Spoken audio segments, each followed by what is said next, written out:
welcome to Books Unbound, the podcast where we unbind books to get to their hearts with your hosts, us. It's Ariel and Raeleen.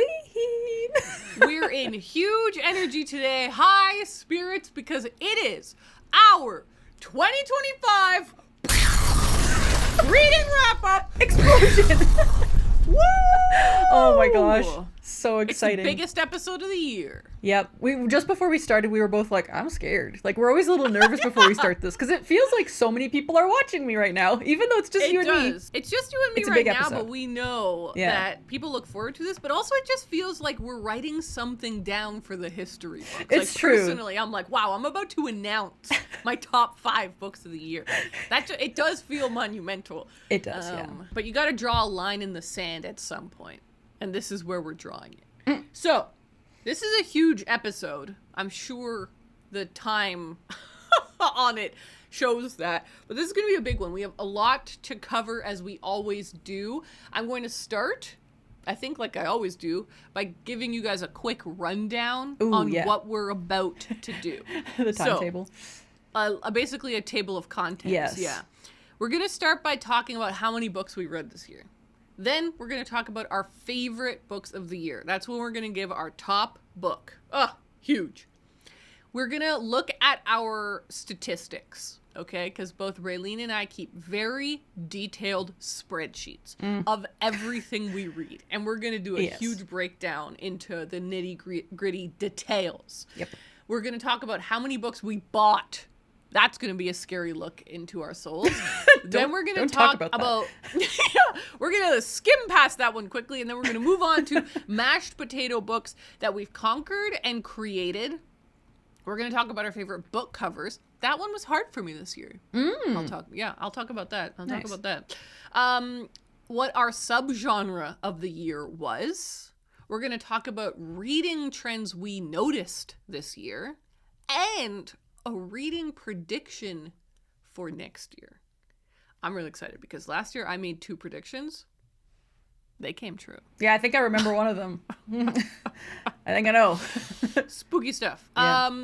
We're going to talk about our favorite authors of the year, how many books we DNF'd this year, and at the end, we're going to talk about book memories. We're going to talk about the beautiful bookish things that happened to us this year. Oh, yeah. I want to give one little disclaimer.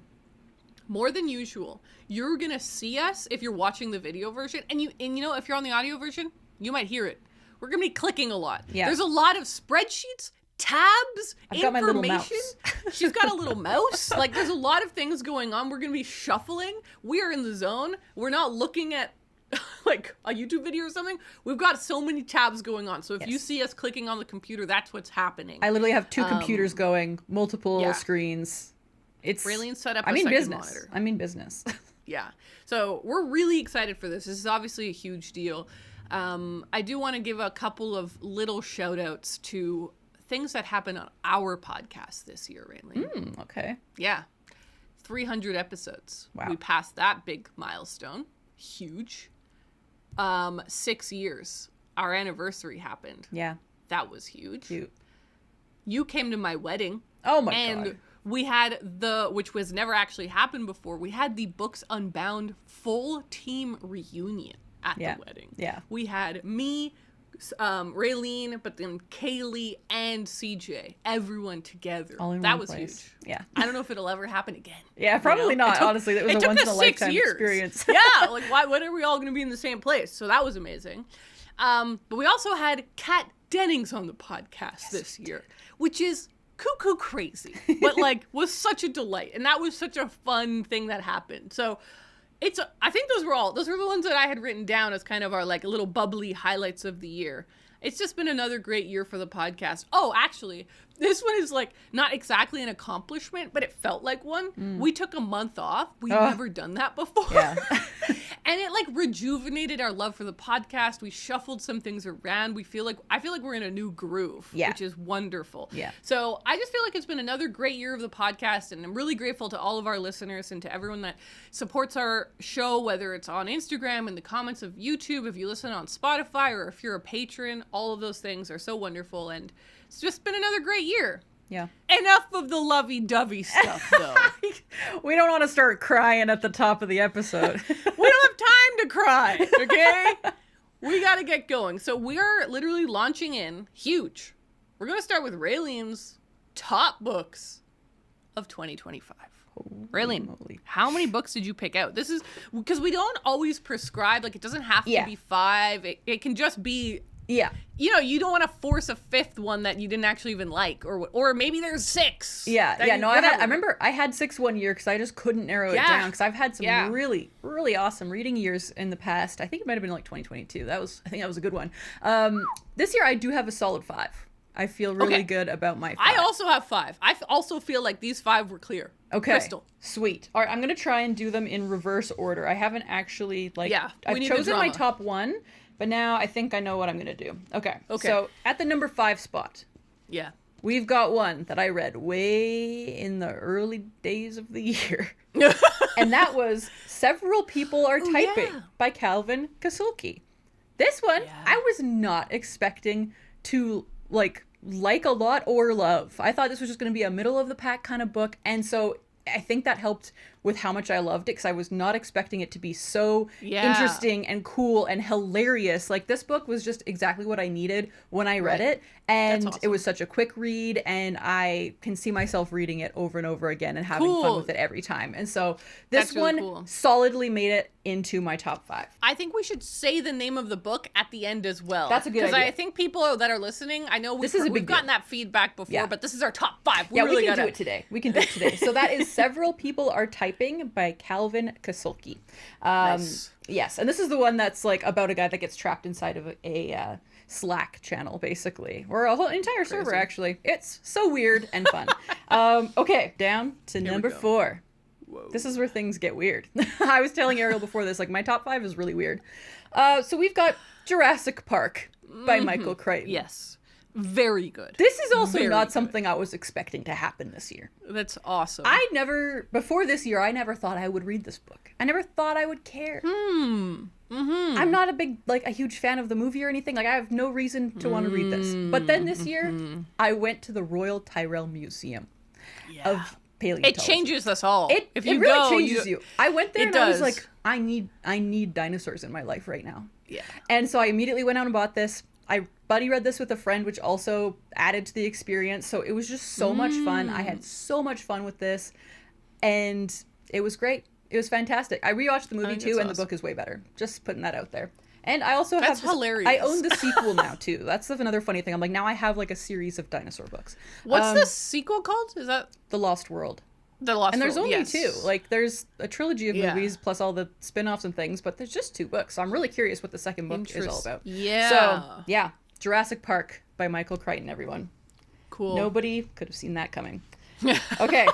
I saw that coming. I was like, that's going to be in there. A lot of people actually guessed that was going to be my top book of the year. So some people understand. They saw me and they understood me. All right. Number 3. Here we go. They Can't Kill Us Until They Kill Us by Hanif Abdurraqib. This one, I think I read this way back in May or something. I find I often read some of my favorite books in the first half of the year. There's something about that beautiful first half of the year, man. This was so awesome. Yeah, you loved that. I loved this so much. This was one of the first books this year that I felt myself constantly being drawn to. Like, I was like, I need to read some more right now. Like, I don't feel like watching TV. I want to go read this.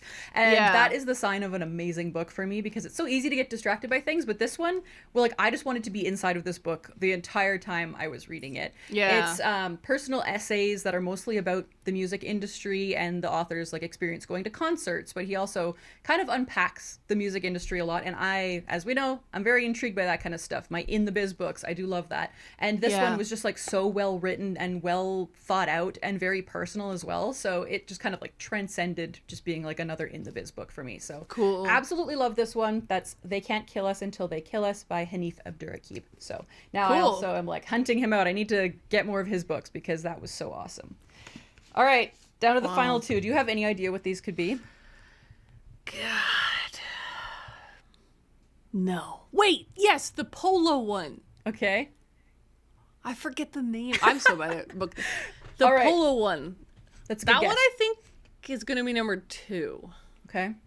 Okay, go ahead. Well, you're going to be surprised then when I tell you my number 2. Number 2, everyone, is Sunrise on the Reaping by Suzanne Collins. Did you forget about this book? Because I kind of did. I totally forgot about that. When I was going through my stats, I was like, oh yeah, what should be my top 5? And I was like, wait. Sunrise on the Reaping took up so much of my mental space this year, but it was so long ago now that I forgot about it. Yeah. But this book, man. Did you see the trailer? Oh, did I see the trailer? Yeah. I watched it and then I immediately made Kyle watch it with me because I was like, you've got to see this. Oh, it was so good. The ending with Woody Harrelson's voice. Oh my god, it's so good. Funny. So I looked at the teaser trailer and it's like 2.5 minutes long. It's like the longest teaser trailer ever. That actor doesn't look anything like Woody Harrelson. No, he does not. But does anyone? Yeah, I feel like someone does, but that guy doesn't at all. I know. I don't know. That's funny. I was reading comments on that video, and people are like, "Is that kid supposed to be Haymitch?" Like people who just didn't didn't know what the movie was. They're like, "Wait, what? Is that blonde guy supposed to be Haymitch?" Like whatever. I don't know. Like Woody Harrelson is such an amazing actor, but like he's not a conventionally attractive person, right? He's like kind of like an interesting looking person. Yeah. This is a conventionally attractive teenager. Mm-hmm. And you're just like, no, that's not what his appeal is. Anyways, I haven't read the book. I have no right talking. It's all good. But the book was amazing. And this was another one that just fully absorbed me while I was reading it. It's possibly the only book that made me cry this year, which is always brings it up, top tier. It was so awesome. So for the fans, but also just a really good book. And I'm still debating is this now my favorite Hunger Games book? I'm not sure. I don't know. It's either Catching Fire or this, but I'm not sure. But it was so awesome. Sunrise on the Reaping by Suzanne Collins, everybody. That was awesome. Nice. I feel like that's going to be in a lot of top 5s this year. I bet. I've heard a lot of people say that it is their favorite Hunger Games book now. And I'm like, yeah, I can understand why. I can understand why. It really just has everything that a Hunger Games fan could want. It's the cameos. That's funny too, because again, watching the trailer, I was like, I watched it with Connor. I was like, but we already know he wins. I was like, I don't feel the same tension. Where with Katniss and Peeta and you don't know what's gonna happen. How are they both gonna get out of this? Only one person can win, And then in the second one, in Catching Fire, when they're sending everyone back, you're like, this is unprecedented. We have no idea what's going to happen. It's because there's more going on beneath the surface in this one. It's not just about the Hunger Games. There's a lot more going on. But anyways, we've finally come to the moment. Pitch. My top Yes! Oh my god, book. sorry. Whoa! Here we go. You were correct, Ariel. My favorite book of the year is Crossing the Line by Kareem Rosser. This... Great. It was just... Yeah. mind-blowing to me. Every single page, I was like, whoa. How is this so interesting? That's something that gets me where I'm like, okay, I'm reading about a guy who's really into horses and his whole family, they're really they get into polo and they love it. And it's a very simple story, but it was so beautifully written and so awesome. Emotionally raw and just so good. So good. It was fun because it was a sports book, but it also had so much more going for it as well. And I now am I've got to get everything that this guy writes. I think he only has one other book, but I'm surprised that I don't own it. With the amount of books I bought this year, it's actually insane that I didn't end up buying his other book. That is actually fun. But how old is the author? Is he older reflecting back, or is he kind of in his writing prime? He's in his prime, I would say. He's maybe 28 or 30 or something. Okay, gotcha. So a new person to follow. So the story's about him as a kid, kind of to where he is now, kind of thing. And he can write whatever he wants. I'm sure he could get into novels, and that would be great too. Both of his books are memoirs, but I'd read anything he writes because this was fantastic. Crossing the Line by Kareem Rosser, which is a memoir about polo and many other things. Well, congratulations, Raeleen. Thank you. I'm proud of you. I do now want to ask you a general question, an important question. How did you feel about your reading in 2025? That's a great question, because I would say, I said this to you before we started recording as well, so I'll say it again now. I think that this was one of my worst reading years that I've had in a really long time. Possibly the entire history of the podcast. Might this be my worst year? Especially looking back at past years 2021 and 2022, where I read not only read a lot of books, but I was really reading books that I was excited about.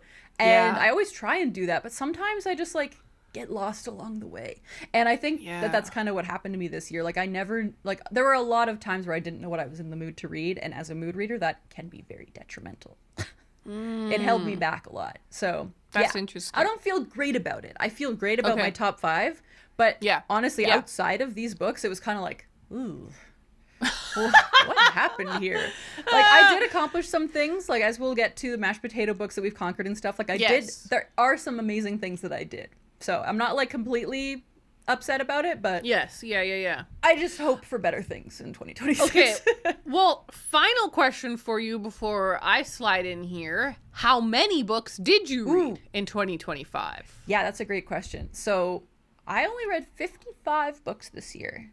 A little bit more than last year. Now, you say only, which is like, 55 is a lot of books. But for context, most years of the podcast, you've read over 100 or nearly 100. Yes. I've really slowed down the past couple of years. Last year, intentionally. This year, life just got in the way a lot. I also found I didn't listen to a lot of audiobooks this year. Like I had a handful, but I used to listen to like maybe 30% of my reading was audiobooks because I was just constantly listening to something.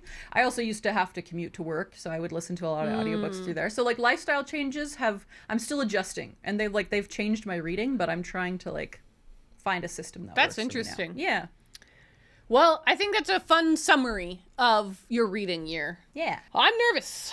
I wonder. Here I go. I'm like, what would it? Oh, actually, I think I know what your top 2 is. Come on, guess. I don't know what else. Guess a couple of them. Which ones can you guess are in my top 5? Okay. We Have Always Lived in the Castle by Shirley Jackson. Okay. I was thinking about this earlier this morning, and now I forgot what the other one was. It'll come back to me later, but Half Breed by Maria Campbell. Yeah. Those are the 2 that I'm positive will be in your top 5, but I don't know what else I'm going to see. Yeah, the rest of the other 3, you are right. Yeah. The other 3, I think, just weren't as heavy hitting as those other 2, but I'm really happy about this top 5. Okay. I feel really good about it. I'm excited. In 5th place, we have Diary of a Void by Emi Yagi, which was translated, I think it was David Boyd and Lucy North. Right. It was somehow co-translated. This is a mashed potato book as well. This is a book I've had on my shelves for a couple of years. I've been so excited about it for such a long time. And so to finally read it quite randomly, like I don't even remember what inspired me to read it, but I just suddenly picked it up and was blazing through it. I really enjoyed it. It wasn't a perfect book. This is one of these interesting ones, like My Year of Rest and Relaxation, which I think we both gave 4 stars to, and then we wouldn't shut up about it. Yeah. And we were like, actually, maybe it's a 5-star. And I think that happened with Convenience Store Woman as well. 100%. So I think I don't even know if I gave this one 5 stars. I don't think that I did. I think I gave it 4 stars. But it was one of my favorite books of the year and has without a doubt been one of the ones I've recommended to other people the most. Like I keep bringing it up. It's such an interesting take on pregnancy and women in the workplace. And so it's basically about a woman who works in corporate Japan, and she keeps being given jobs that aren't her job. Like she has a job, a desk job, but then, she keeps being expected to clean up the the conference room after a meeting. And she's like, that has nothing to do with me. Or like cleaning out the microwave. She's like, people are only expecting me to do this because I'm a woman in this office. And then so one day she just lies. And she's like, actually, do you think someone else could do it? Because I'm pregnant. And suddenly the way that everyone treats her changes so much. So it's this really interesting take on how we treat women and how we treat people that are pregnant, and how we treat ourselves when we're pregnant. Because like she suddenly starts to treat herself so much better. Yeah. And it's like, it was just very interesting. And like I said, I've brought it up in so many conversations. I really, really enjoyed it. And yeah, I do really recommend it. So Diary of a Void by Emi Yagi. Loved it. Number 4, Anne of the Island. Nope, that's not true. It's Anne of House of Dreams. Okay, I'll talk about both of them then. So Anne's House of Dreams is my number 4. This is the 5th book in the Anne of Green Gables series, and it is the story of Anne once she's gotten married and she gets her new house and moves out and is an independent woman and is like kind of learning what it is to run your own house and to start having babies and the whole ordeal. And it made me cry. I think if a book makes you cry, it almost instantly ends up in your top 5. Yeah, I think that's true, because it's like, it did something to you. Like, it moved me. It affected you, yeah. Yeah, it moved me. It was so beautiful, and like I've obviously now spent so much time in this world with Anne and seeing like she goes through some infant loss in this book, and it's just like so moving and so heartbreaking. And Lucy Maud Montgomery, the author, went through that, and so you just know that she's writing from such an emotional place. It was so beautiful. And then in third place, Anne of the Island is the third Anne of Green Gables book. And this is interesting because it's Anne when she leaves PEI for kind of the first time and goes to live in Halifax to go to school. And she's there and she's kind of like learning what is she going to do? Like, what kind of woman does she want to be? And she's getting proposed to kind of a lot. And she's realizing like what that means to other people. It's like, it's beautiful. I love the friendships in it. I loved seeing Anne out and about in the city, and I love seeing Anne mature. It is such a good That's awesome. Good. So I loved those two. So Anne of the Island and Anne's House of Dreams, both by Lucy Maud Montgomery. All right. Number 2, Half Breed by Maria Campbell. I loved this book so much. So this is a memoir about Maria Campbell's life from when she's born to when I think she's 30 or 32. So it's the first 30 years of her life as a Métis woman in Canada. And she's reflecting, I think she was born in the... do I understand mathematics? 30s or 40s? It ends in the 60s, I think. So anyway, so it's around there. It's that period of time. So insightful and interesting to learn about Canada's history from this perspective, but also just such a great storyteller. Like, she just told her story so beautifully. I learned so much. I felt like I went on that journey with her. Again, this one made me cry as well. Like, I just was like in it. It was beautiful. It is heartbreaking. It's a very difficult book. She goes through so much in her life, but so worth reading, especially if you're Canadian, but like if you're Canadian or American or Australian, like these are all places that also have Indigenous populations, and like understanding that history is really important. So anyway, loved this book. So good. All right. And in number 1, my first top book of the year, Raeleen, you called it, We Have Always Lived in the Castle by Shirley Jackson. Wow. Damn. This book, like, it came into my life so randomly. I have had it on my shelves for a while, but I didn't have it on my immediate radar in any sense of the word. And if you guys recall, basically what happened was I didn't know what to do with myself. And I said that to Connor, my husband. I was like, I don't know what to do. I don't know what to read. And he was just like, I'll pick a book for you. And he looked at his shelves. He also has a copy of this book. And he's like, read this. And I was like, God, I don't want to read this book. Like, this has nothing to do with any of my goals or like current reading plans. But then I was like, why am I being so fussy and annoying? I am just going to read a couple pages. It'll be fine. Next thing you know, I'm on the greatest reading adventure of 2025. This book really shifted something in me where I suddenly was like, there are masters of the craft. Their books are there. They're waiting to be read. Why am I reading stuff that isn't striving to be actually excellent? Like, Shirley Jackson, the grace and elegance that she writes with, it's so precise, it's so perfect, but it has levity. It's kind of funny. Like, it's dark, very dark, but it's witty. This is the story of 2 sisters who live in a very spooky house on the edge of a village, and their parents died mysteriously, and their little brother. They all died mysteriously, and everyone in the town thinks that they did it. and you're trying to figure out kind of throughout the book, did they do it? There's a certain point where I was convinced they were ghosts. Ooh. There was a certain, like, you go on all these ups and downs. It's so beautiful. So I really, really, really recommend this. Obviously, it's my #1 book of the year, but I'm now so excited to keep on the Shirley Jackson train. Obviously, she is quite gothic. Her other big one is quite gothic. So I am a little thinking I'll just save it for next Halloween. But yeah, that's a nice little treat for yourself. We've Always Lived in the Castle. Great name, too. That's awesome. You know, I just realized our top ones are both black and white covers. That's kind of cool. You're right. That is an interesting little trend. So there we go. Those are our piles. That's our top 5. That's a big deal. Yeah. To answer the questions I threw at you, I read 22 books this year. Is that kind of comical? It's surprising how little that is. That is surprising. In my head, you read a lot more than that. Yeah, absolutely not. I was saying to Connor, I was like, I read 22 books this year. I was like, I read so little compared to last year. And he's like, how many did you read last year? I was like, 70. Yeah. Last year I read last year my goal for people who weren't here last year, my goal was to read 100 books. So I was like really, really pushing. But still, I read 70 books last year. This year to jump back down to like 22 is kind of surprising. But also it's not. No, you had a lot going on this year. I had a lot going on this year, and mainly obviously the wedding. It was just this huge time warp that when I look back on it, I'm just like, wow, there was like 2.5 months there where I just didn't really read. It was just like sucked right out. But it's just been quite a busy year. But to answer the other question I asked you, how did I feel about my reading this year? This is what's interesting.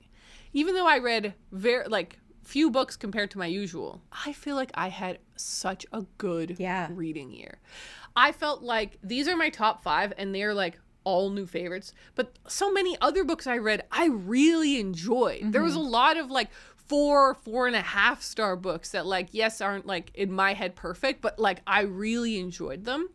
And I just really feel like I did a great job of sort of sticking to my interests. Yes. There was really a certain this year.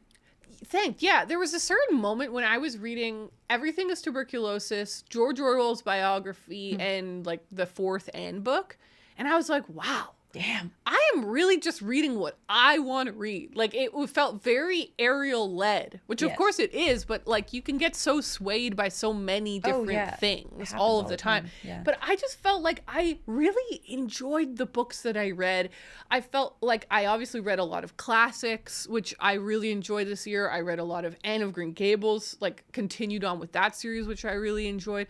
And I also read a lot of nonfiction that I enjoyed. So I just overall feel like I had a great reading year, and I think that I've like spiritually aligned with something. Ooh, nice. that I hope to keep like continuing on with next year, which is just this feeling of like I just have to read what I want to read. Yeah. It's like so simple, but it's not. Yeah, no. And actually that reminds me of another thing to kind of bring it back to my reading for a second, that like how this year I was a lot better about like putting books down if I was like not fully in the mood for it. That's huge, actually. Yeah. You DNF'd way more this year than I think ever. Yeah. And I like it was really good. Like obviously it didn't result in me reading a lot more books because I kept reading like I would read half of a book and then be like, you know what? I don't really feel like continuing with this, and so I'd stop. So that might be why my number is lower, because I like read a lot of things that I didn't finish. But I also just like would sometimes read like 20 pages of a book and be like, this is not for me. And get it out of here. So that was a big lesson that I've learned from you, actually. Like you don't DNF a lot necessarily, but you often like will start a book and then move on to something else if your mood changes. And I'm really ready to like lean into that even more moving forward. Yeah, you're right. I don't ever think about it as DNFing. Yeah. There was one, which I'll spoil for it's Intermezzo by Sally Rooney. Oh, yeah. I actively was like, no, I'm giving up on this. But like the rest of them, I just sort of like shed them, you know? I'm like, oh, look over here, and I just kind of move on. Yes.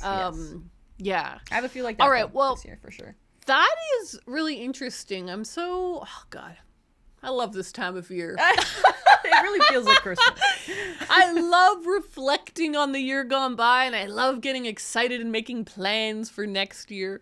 I actually will take that as an opportunity to say we have another big episode coming out in a few weeks, which is our 2026 goals. That is where we react to our reading goals. There is so much that we have to talk about, you guys. We would be here for 4 hours. So we just spread it over 2 episodes. So this episode is just looking at the books we read and the statistics and the information about that. The next episode is our Christmas book haul and community sets. But then the episode after that is the big announcing our new goals and reacting to our old goals. Just in case anyone's like, where is that? That's not in the episard. It's coming. It gets like, why aren't you talking about Shrek? yeah. Where's the Shrek content? All right. Well, all of that being said, let's whip out the spreadsheets, folks. It's spreadsheet time. So this is where my second screen comes into play. Pull out monitor 2. Okay, I'm gonna write this down. Link to our spreadsheet. Everyone always asks us, like, can we use your spreadsheet? And we have one available on our website, a template of what we have, but I will link to that in the description as well. But it's just booksunboundpodcast.com if you want to see that. But we basically track, ours are a little different. Yeah. Because they also evolve over time. Yeah, my 2026 one, I've tweaked it a little bit from what I had. Like, I've already set up my next one, of course. Isn't that amazing? Yeah. The other day I got a text from Raeleen. She's like, I'm setting up 2026 spreadsheet. Yeah. It actually, just my only spoiler is that it has awesome. 2 different genre columns now. I've gone deep dive. I did that. Really? I did that, and I decided to collapse them because it was making my chart weird. But that was kind of the point. I was like, these things have more than just one little genre. Yeah. They're like, it's a classic, but it's a classic beach classic what? Or sci-fi. Yeah. I know. Yeah. Exactly. I want to have more data, and so I was like, wait, I'm going to have genre 1, genre 2. So genre 1 is just the most basic. Is it fiction, nonfiction, classic, graphic novel? And then we go deeper from there. Yeah, no, it's genius, of course. Okay, what I track on mine is, mine's actually gotten kind of elaborate over the years. I first have a column with the numbers because my title makes it so that the numbers on the side aren't correct. I never used to do that. And then in my 2026 one, I was like, we need to fix that. Yeah, so I have a column number. I've been doing that the last few years. Connor set that up for me, actually.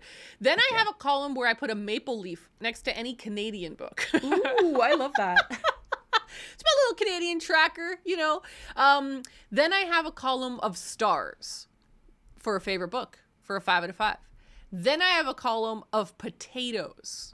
And these are all very tiny columns. Like, I've shrunk them to just be the size of the emoji. So then I put a potato next to any mashed potato book that I've read. Then I have the actual content. Title, author, date read, season, country, genre, fiction versus nonfiction, reread versus first time, format, hardcover or paperback, when did I purchase that book, my rating, the decade it was published, and is it translated? Wow.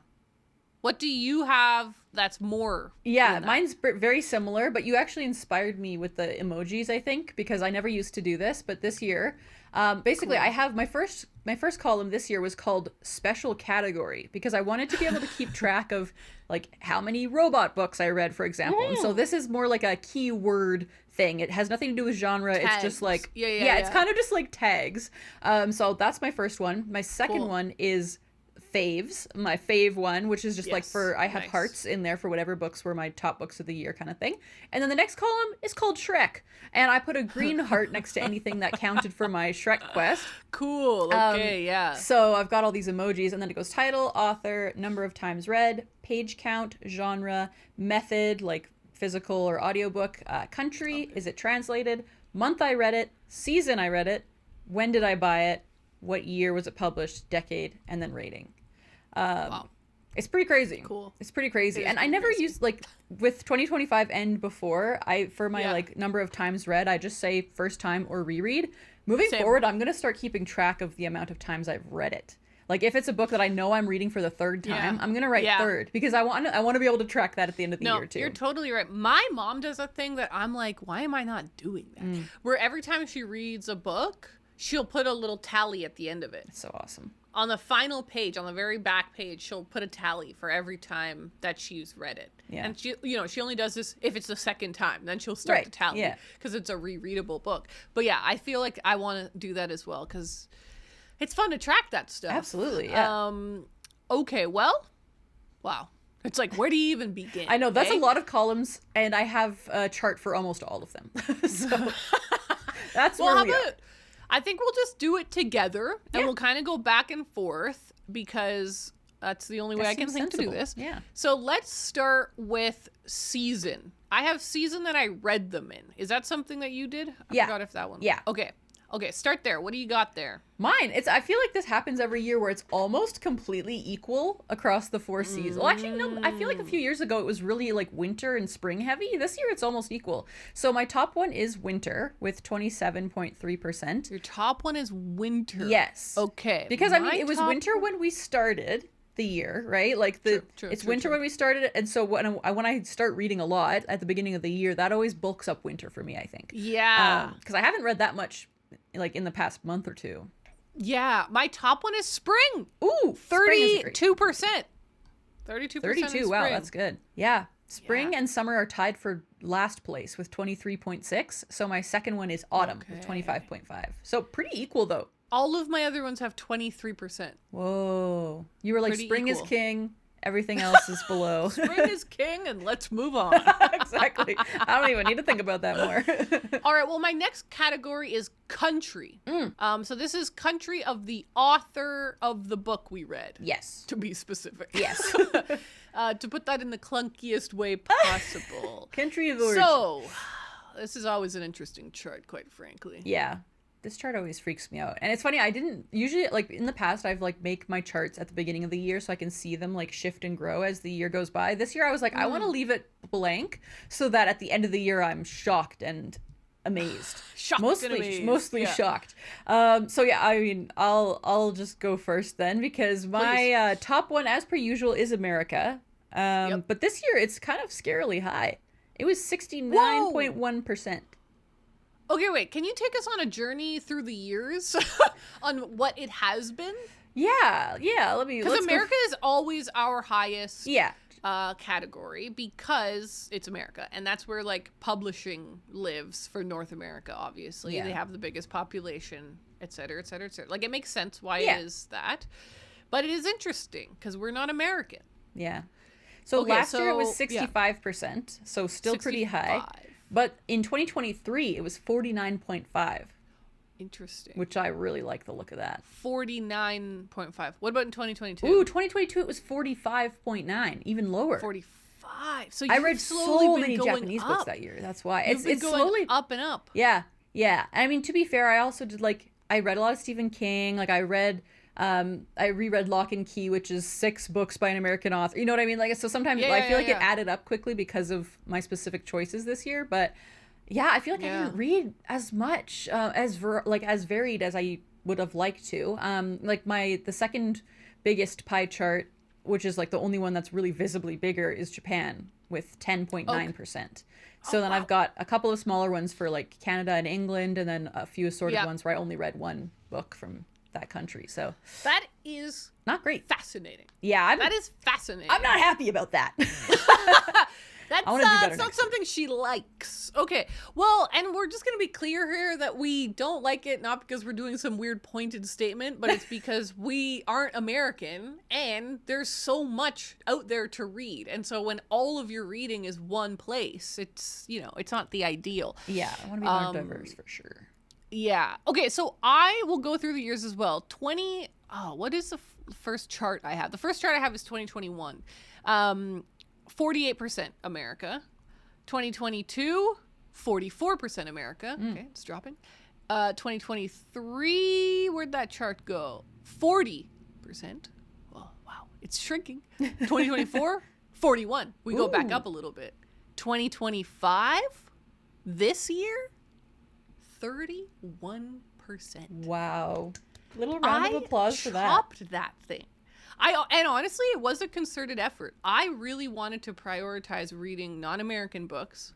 That is a slightly pointed statement, actually. I'm willing to admit that.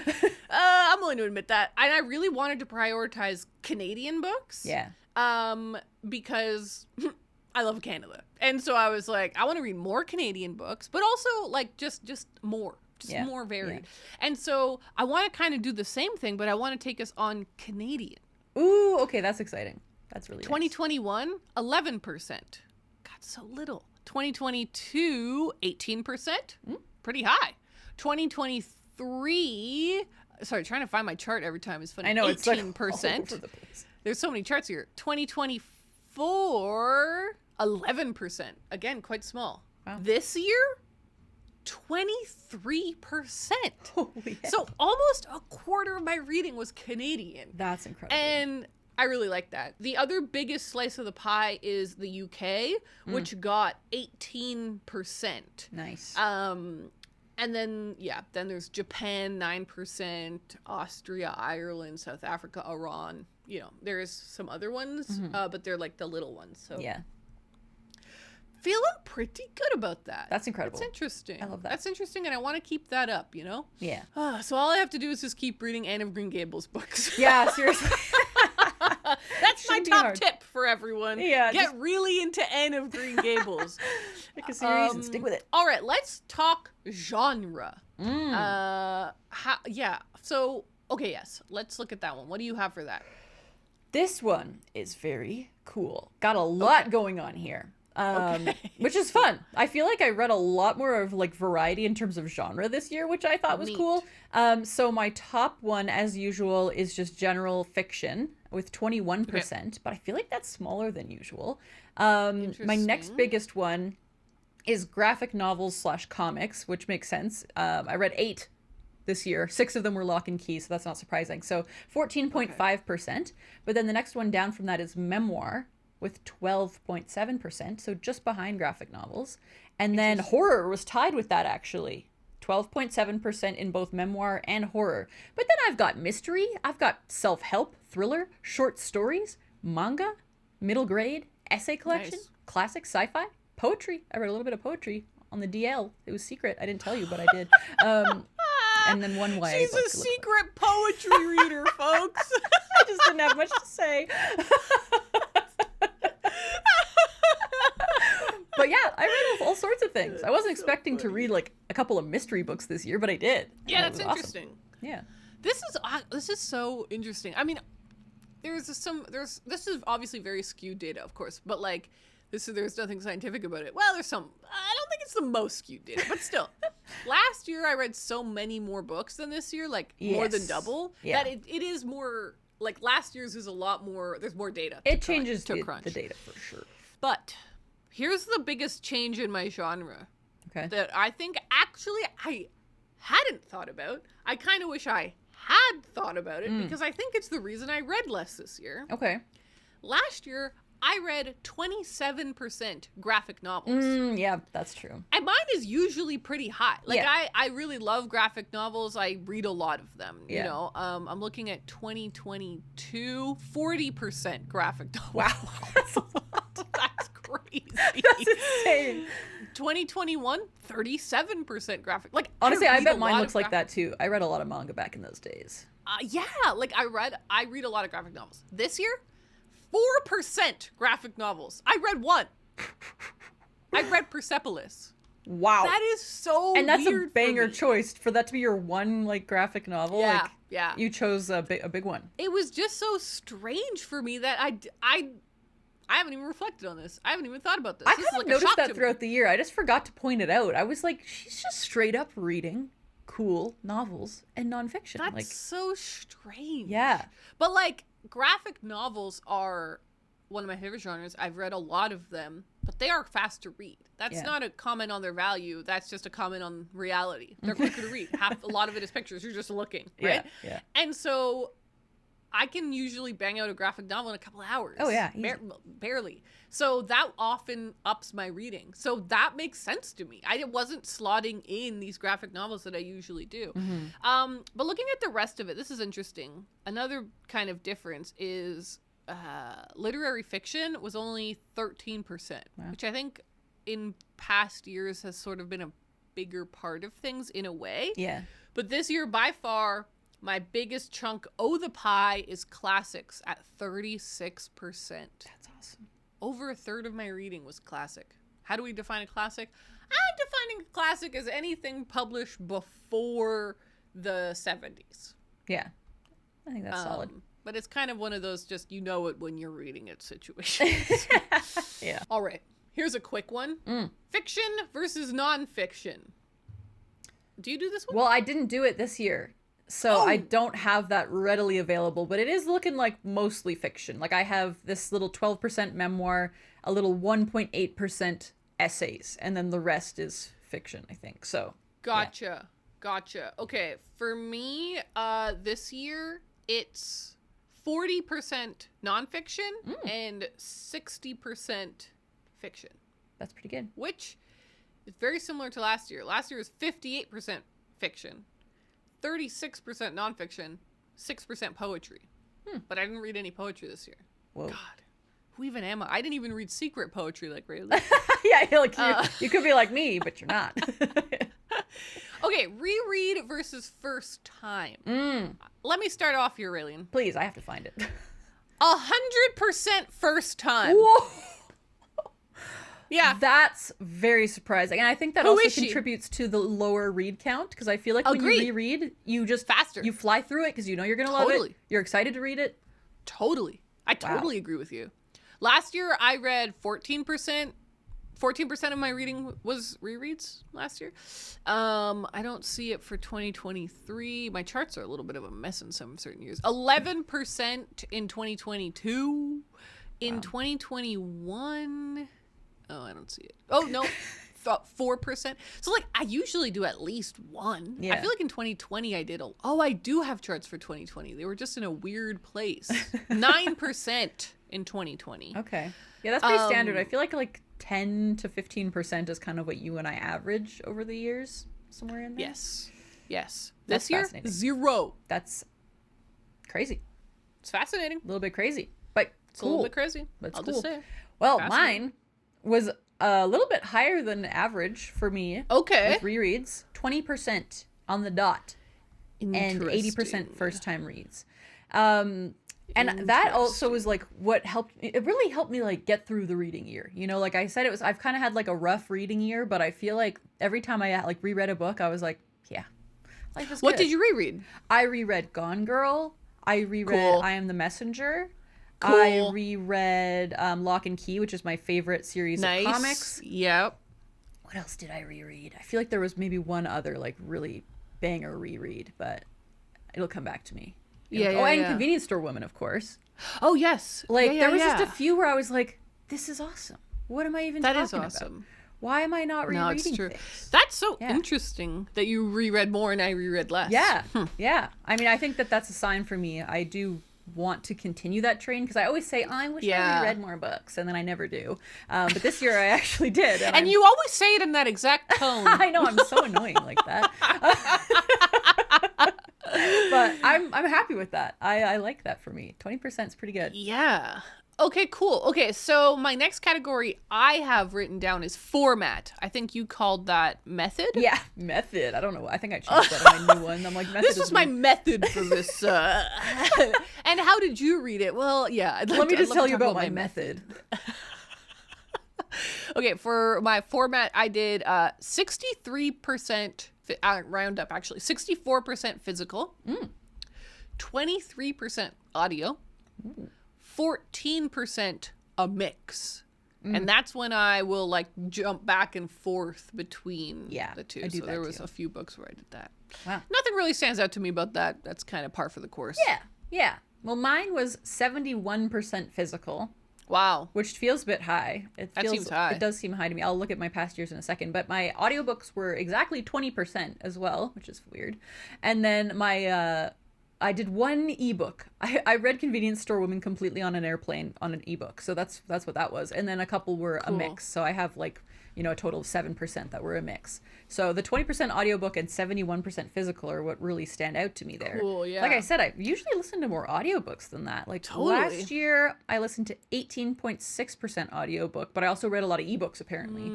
Physical was only 53% though. So that kind of shows you how that's different. Fascinating. And 2023 was, I love how we like we always do our stats for the current year, but we're like, let's just look a little bit deeper. Well, it's fun to compare it. It is. Well, actually 2023, 80% physical in 2023. So okay. It just depends on the year, man. Just depends on the year. Here's an idea for us that we'll forget about and keep thinking we should do every year. We should do one spreadsheet that's just all of our charts. And so it's like along the top, 2025, 2024, 2023, 2022. Along the left, the y-axis, we'll have like genre. And then every year the chart is really there. And then every year the chart is there. We should do that for next year because it is nice to compare them, but we'll more easily see the ones that are worth pointing out. Yeah. Like it's so disorganized right now. Like they're not in the right order. Like none of them are in the same order. They're all crazy looking. Yeah, no, you're right. I'll probably spend a few hours doing that later today. So thanks for the idea. Amazing. Okay, well, my next one is hardcover versus paperback. I don't have that one. Okay, cool. I just find this interesting. I might add that. It's kind of cool. What is happening out here? This is surprising to me. 50% paperback. Oh. That makes sense. 14% audio. So for that one, it was like kind of just splits it. But 50% paperback, 36% hardcover. So it's actually a lot of hardcovers. That is a lot. I don't know. I prefer reading a paperback. Yeah, me too.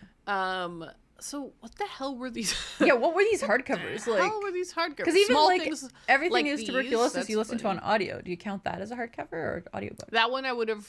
Oh, well, let's see what I did. I'm just trying to think of like what newer books you might have read that would have been hardcovers. Everything is tuberculosis. No, I put audio because I didn't read it. It's like I didn't read it as a hardcover. Right. I mean, the Anne books are hardcovers, to be fair. Yes, you know what? I think that's probably, Anne of the Island, Anne of Windy Poplars, Anne's House of Dreams. So even your hardcover choices were cool. They weren't 2025 releases. They were just cool Anne books. Sorry. Love that for you. All right, here's a scary chart. When did we purchase the books that we read? Start us off, Raeleen. This one is always interesting, and I'm going to change this a bit for next year because I don't know if I want to be this detailed about it. But so I have the first one, the biggest one, which is frightening every time. Bought in 2025, 38%. Yeah, it's massive. It's huge. But then the next one I have is ones that I bought last year. So books bought in 2024 is 14%. But actually, this next one is pretty good. Anything I bought before 2024, so my backlist TBR. Yeah, that's a good way to put it. Yeah, I should do that. It's like this year, last year, or older is kind of how I've done it. Yeah, that's smart. And that one, so anything before 2024 was 30.9%. So it's like almost as big as the 2025 one, not quite, but it is like visibly the second largest one. And then from there I also have, like I read it from the library or it's Libby or whatever. So those are their own little things, and those make up about, 13% total. So 38% bought in 2025 though. But I do like that my second biggest one isn't just books I bought last year. They're books that are even older than that. So that's kind of cool. That's kind of interesting. That is kind of cool. Well, I can actually basically do that as well because 64% of the books that I read this year were purchased this year. Okay. Which is a lot. But that is a lot. Sorry, what was your number for that slice? Mine was 38. 38. Yeah. Wow, so mine's huge. but I'm kind of fine with that because it just means the books that I'm getting, I'm actually reading. Yeah. It's not on par. No, it's not on par exactly with the amount of books that I bought, which we'll talk about soon. But like, it is. That's like fine. That's cool. Actually, I'm fine with that. Yeah. 2024. So last year, 27%. So it's another huge amount. Yeah. And then 9% are books from before because there's only 2 of them. So I'm able to add that. Yeah. But yeah, it's very much based on what I'm like buying, which is interesting. Yeah, I know. And that's obviously been a trend for us for a while now. So I don't think it's necessarily going to change. Like we like to buy books, and then when we like to read books when we're excited about them, which is often when you just bought them. Yes. But we don't always do that, as we know. So it's not a perfect system. And there's also like plenty of books that I bought to read. Yeah. Do you know what I mean? Like, I bought it because I wanted to read that right now. Yeah, like you had a couple book club books, like with your little group of book club people. Yeah, totally. And I feel like you probably bought 1 or 2 for that and then just read them. Our Wives Under the Sea, which we read for our book club. The Sweetness at the Bottom of the Pie, which we read for the podcast. True. I bought it this year to read it this year. So there's a couple like that. That's true. Interesting. That's a good way of looking at it. Interesting. All right, here's a big one. Rating. Woo! What do you got, Ray? Rating. Where is it? There it is. Okay. So this is very interesting. I feel like it has been trending this way for the past few years. So my biggest pie piece is 4 stars with 38%. Same. I feel like that is Mine's usually how it goes. 45%. Yeah. Yep. And then my next biggest one is 5-star reads with 30.9%. Wow. But you got to keep in mind, I reread like at 20% of my books, right? So all of those are 5-star reads because I love them and that's why I reread them. So that is something to keep in mind. In a way, you'd want a separate chart that doesn't show the rereads. That's very interesting. No, now you're really opening up a can of worms that I don't know if I need to start thinking about that. I'll have a reread chart as well. Oh god. Yeah, well, because it would be interesting to kind of be like, excuse me, what are the ratings of the new books I've read? Yeah. That's well, if you look at this total chart, like just talking about math, my rereads are 20%. And my 5 stars are 30%. So 10% of my total reads were new books that were 5 stars. That makes sense to me. Right? So I can just do the math. So that's not too bad. But that's a pretty small sliver of 5 stars if you look at it that way. Yeah. But then my next ones from there, actually they're almost tied. 3 and 2 are just about tied at 14% for 3 stars and 12% for 2 stars. And then my smallest one is 3.5. Sometimes I give 3.5 is your smallest. Yeah. And that was 3%. So I didn't give anything 1 star because I just DNF'd it. I just said, you know what's really funny? I gave 3 different books 3.8 stars. Excuse me? It's not even my smallest pie. So my biggest one is 4 stars, 45%.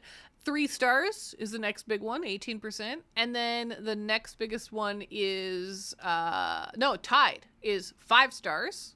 3 books that I read, I gave 5 stars to. And 3.8 stars, 3 books that I read. What the hell were 3.8? Can you tell us, like, one of the ones that you rated 3.8? Agnes Grey by Anne Bronte. 3.8. That got a 3.8. Who else did? Secondhand Love. Nope. Yes. Really? No, I disagree. I'm editing that. That's not right. Changing. That's a 3. That's a 3. Okay, so now that's changed everything. I agree with this one. Will My Cat Eat My Eyeballs by Caitlin Doty. 3.8. 3.8. I just love that it's not even like a 3.75. Like it's not even No. What is No. That's okay. We don't need to know more. It's your personal system. You can keep it to yourself. All right, decades. The decades is when we read, not when we read it, but when the book was published or written. Yes. Yeah. Because it's easier to keep track of an average decade rather than try and do every single publication year. It would kind of be random. It would just be crazy. It'd be crazy talk. Okay. All right, what do you got, Ray? So, 2020s is at 47%. Whoa, that's big. It's big. That's really big. This is a huge contrast. This kind of sounds like what we were just talking about with like the year that we bought it. But like they don't relate necessarily. No. A lot of the books I bought this year are classics. Yeah. And then I would read them. So I read it I bought it in 2025, but it's a book from the 1800s. Right. So those don't actually correlate. No, they don't. And like 2020s now that we're a few years, obviously we're halfway through the 2020s now. So when we did this in 2020, the information is different than what it is now. Yes, now we've got totally 5 years worth of books that are fitting into this. So I kind of think it makes sense that it's getting bigger. It's still like, wow, that's a lot. But this could be anything from the past 5 years. So it's getting bigger, but that's, you know what? It's fine. It's fine. And then the next one is 2010s with 25%. So that feels pretty okay, I guess. And then next down from that is the 2000s with 14%. And then I've got the 1980s with 5%. I read 3 books from the 80s, apparently. That's pretty cool. And I read 2 books from the 90s. And I read 1 from the 70s and 1 from the 60s. And nothing from the 1800s, really. That's surprising. Not even a single, Les Mis, but that's not. I didn't finish that. Oh, you haven't finished. Spoiler alert! Right. Didn't finish that. So yeah, not as many classics on my end this year, which I understand. Like that kind of tracks with my reading and stuff, but I'm a little disappointed in that. This was very interesting. I'm kind of looking at I didn't track decades in 2020. That's why I don't have a chart for it. 2021, 2020s was 60%. Next year, it was 74%. Woo. Next year, it was 52%. Last year, it was also 52%. Wow. This year, 40%. So it's actually gone down. That's a sizable chunk that's to nice. how it has been, and that's purely down to reading a lot more classics. Yeah. So I have basically I read one book in a lot of different years. 2 in the 1800s, 2 from the 1960s, 1 from the 70s, 2 from the 2000s, 1 from the 30s, 1 from the 40s, Oh, wow. 2 from the 1910s, and Wow. 1 from the 80s. Wow. I could have said that in order, but my chart was No, not I in love order. that. It was all over the place, and that's fine. Yeah. So very diverse year-wise. Yeah. Well, that's excellent. All right. The final one that I track data for is this really is like Christmas, isn't it, Raeleen? This is so much fun. We love our statistics, and I hope you I had guys a moment do of too. appreciation for the career I've built. I'm like, yeah, This am is what we're spending doing. my Sunday doing this. All right, so 81% of the books that I read were not translated. 18% were. I think that's lower than usual. Yeah, I had the exact same thing. Mine is only 16% were translated. 16% were translated. 18 of mine were translated. Yeah, last year That's 20% really low. were translated. I don't think we've I didn't tracked keep this track. for I that didn't keep long. track of it last year, so No. Yeah, this is a newer one that I started tracking in 2024. But it's interesting. I feel like we usually read more translated stuff. Yeah. And maybe that's why my reading sucked this year. We still did. We still read, like, a fifth of our reading was still translated. Yeah, but So it's not nothing, but it's definitely less. Interesting. It's definitely It's less. definitely less. I can feel it in my bones. Yeah, I agree. I can also feel it in my bones. They're brittle. I need more calcium. All right. Well, that wraps up my stats, but I know that you have a couple more. Is that right? Or maybe we covered them, I actually. feel like we pretty much covered everything. Like, the only other thing I have is what month did I read a book, so I could just tell you that quickly. Oh. My biggest month was September. And, Oh. which is funny because winter was my, like, biggest season. But it doesn't always track. There's 3 months No. per season, baby. And August was my second biggest one. So those were, September was 16%, August with 10, and then everything else is like 9 or below. So I read 9 books in September, apparently. That was definitely my biggest month. Don't know why. Fascinating. Don't know why. In July, I only read 1 book. A lot of my months I only read 1. Like in December And in I read 1. October, I only read November I read 1. 1. It was a smaller reading year. Interesting. Just strange. But yeah, that's it. Well, everyone, we really hope that you enjoyed that extensive look at our spreadsheets. Yes. A lot of fun to share that all with you. Now we are going to shift gears only slightly. A couple more statistics for you here. We're looking at books purchased. Oh God, I forgot about this. Yeah. I'm about to be called out. This is scary stuff. I have a whole spreadsheet for this too. So how about, yes, same. So I have started a spreadsheet for this many times and completely fallen off on Yeah, it. it's I just hard. Don't. It's really hard It to is keep up. actually kind of hard. Like when you buy a book randomly, you bring it home, you want to put it on the shelf, but then you're like, wait, I didn't track it. Or you come home with 8 new books and you're like, I can't put them away until I've tracked them. Like it is admin. Yeah. And so I just keep falling off of it. But this year I have stayed on top of it. That's I haven't awesome. tracked the last couple books that I got. Okay. I'm fine with that. But this is close enough. This is gonna be way. cl- This has usually been just like only me kind of Yeah, keeping yeah, track yeah. of things. So I'm really excited for you to have data on this too. You lead us on this one, and I will just, because you're the pro here. Okay. I will, First, I follow think you. we should both reveal how many books we bought this year and how we feel about it. I'll go first, Yeah. and then I want you to go. So, Okay. how about you guess? guess how many you think I bought. I don't want to say it yet. I think you bought 150 books. thank you for having such a high opinion of me. Because I bought more than that, unfortunately. I cracked 200 this year, which I don't think I've ever done.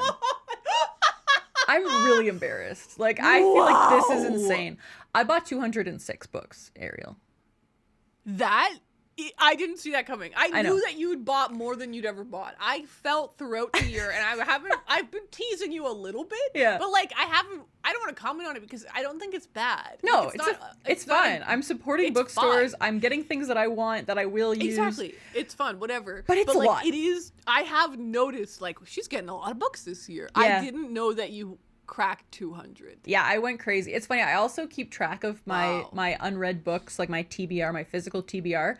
And this year, it started at 122 books, and it is now at 226. Like, I added over 100 books to my TBR. So I bought a lot of books. They're not all necessarily books I haven't read, so that's helpful.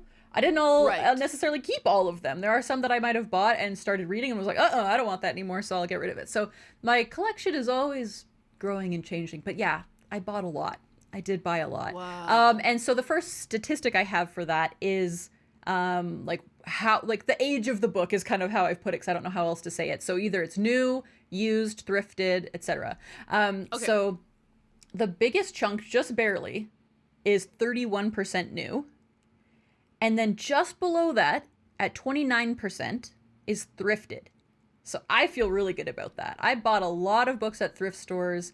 So a lot of these books were between $1 and $5, you know? So yes, I bought a lot of books, but a big chunk of them were thrifted. And the next chart, or the pie chart below that, is used at 25%. So this is like, I mean, that's pretty much all of it. Obviously, there's not really many other categories, but so those are pretty equal. I would have liked to have new down a little bit from where it is, but I'm really happy that thrifted and used makes up more than half of my purchases. Wow. And then from there, I also have one section called Remaindered, because I bought a bunch of books from Book Outlet. So they're like new, but not normal new books. And then I got a couple of books from publishers this year as well. So there's a couple of little slivers for that. But yeah, that's that. Okay, well, first of all, congratulations, Raeleen.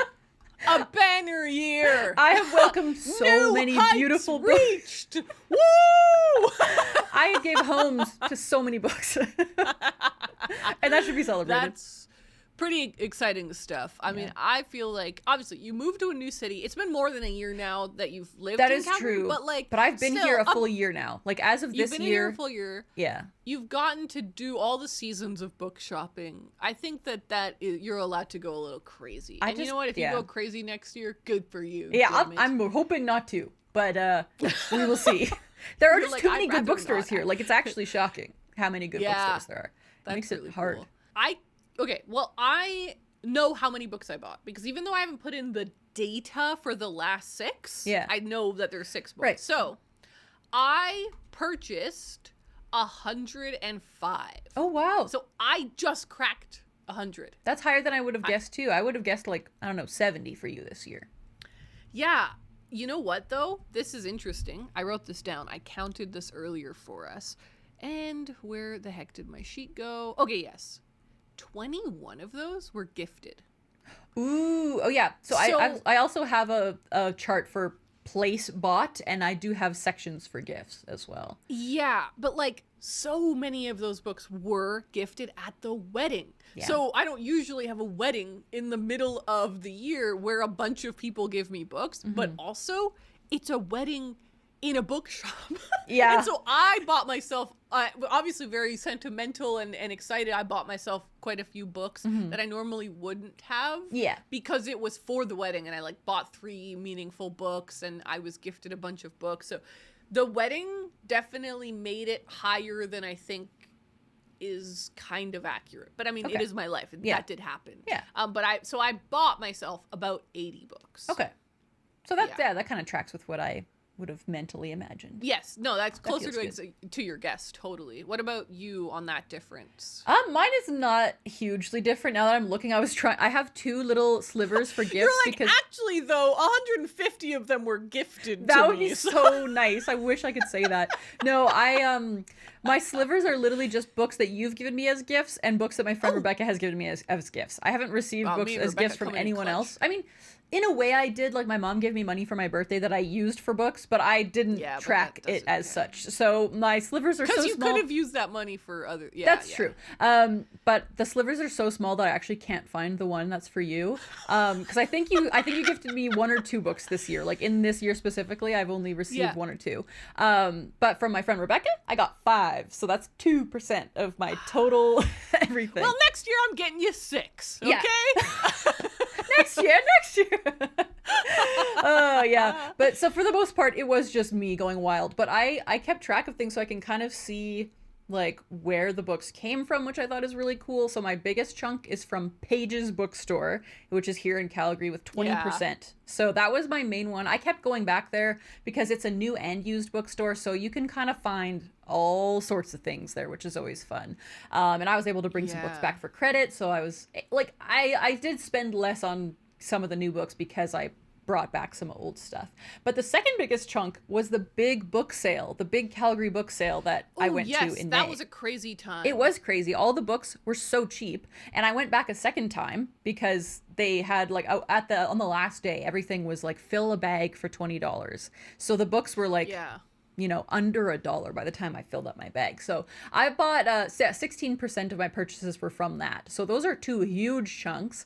But then the third and last one I'll mention is my bookstore back home that I used to go to all the time, that I have many hundreds of dollars worth of store credit because I would just bring all of my books there. And so I've just like, they call me when a book comes in that I've been looking for. I pay for it. My mom picks it up.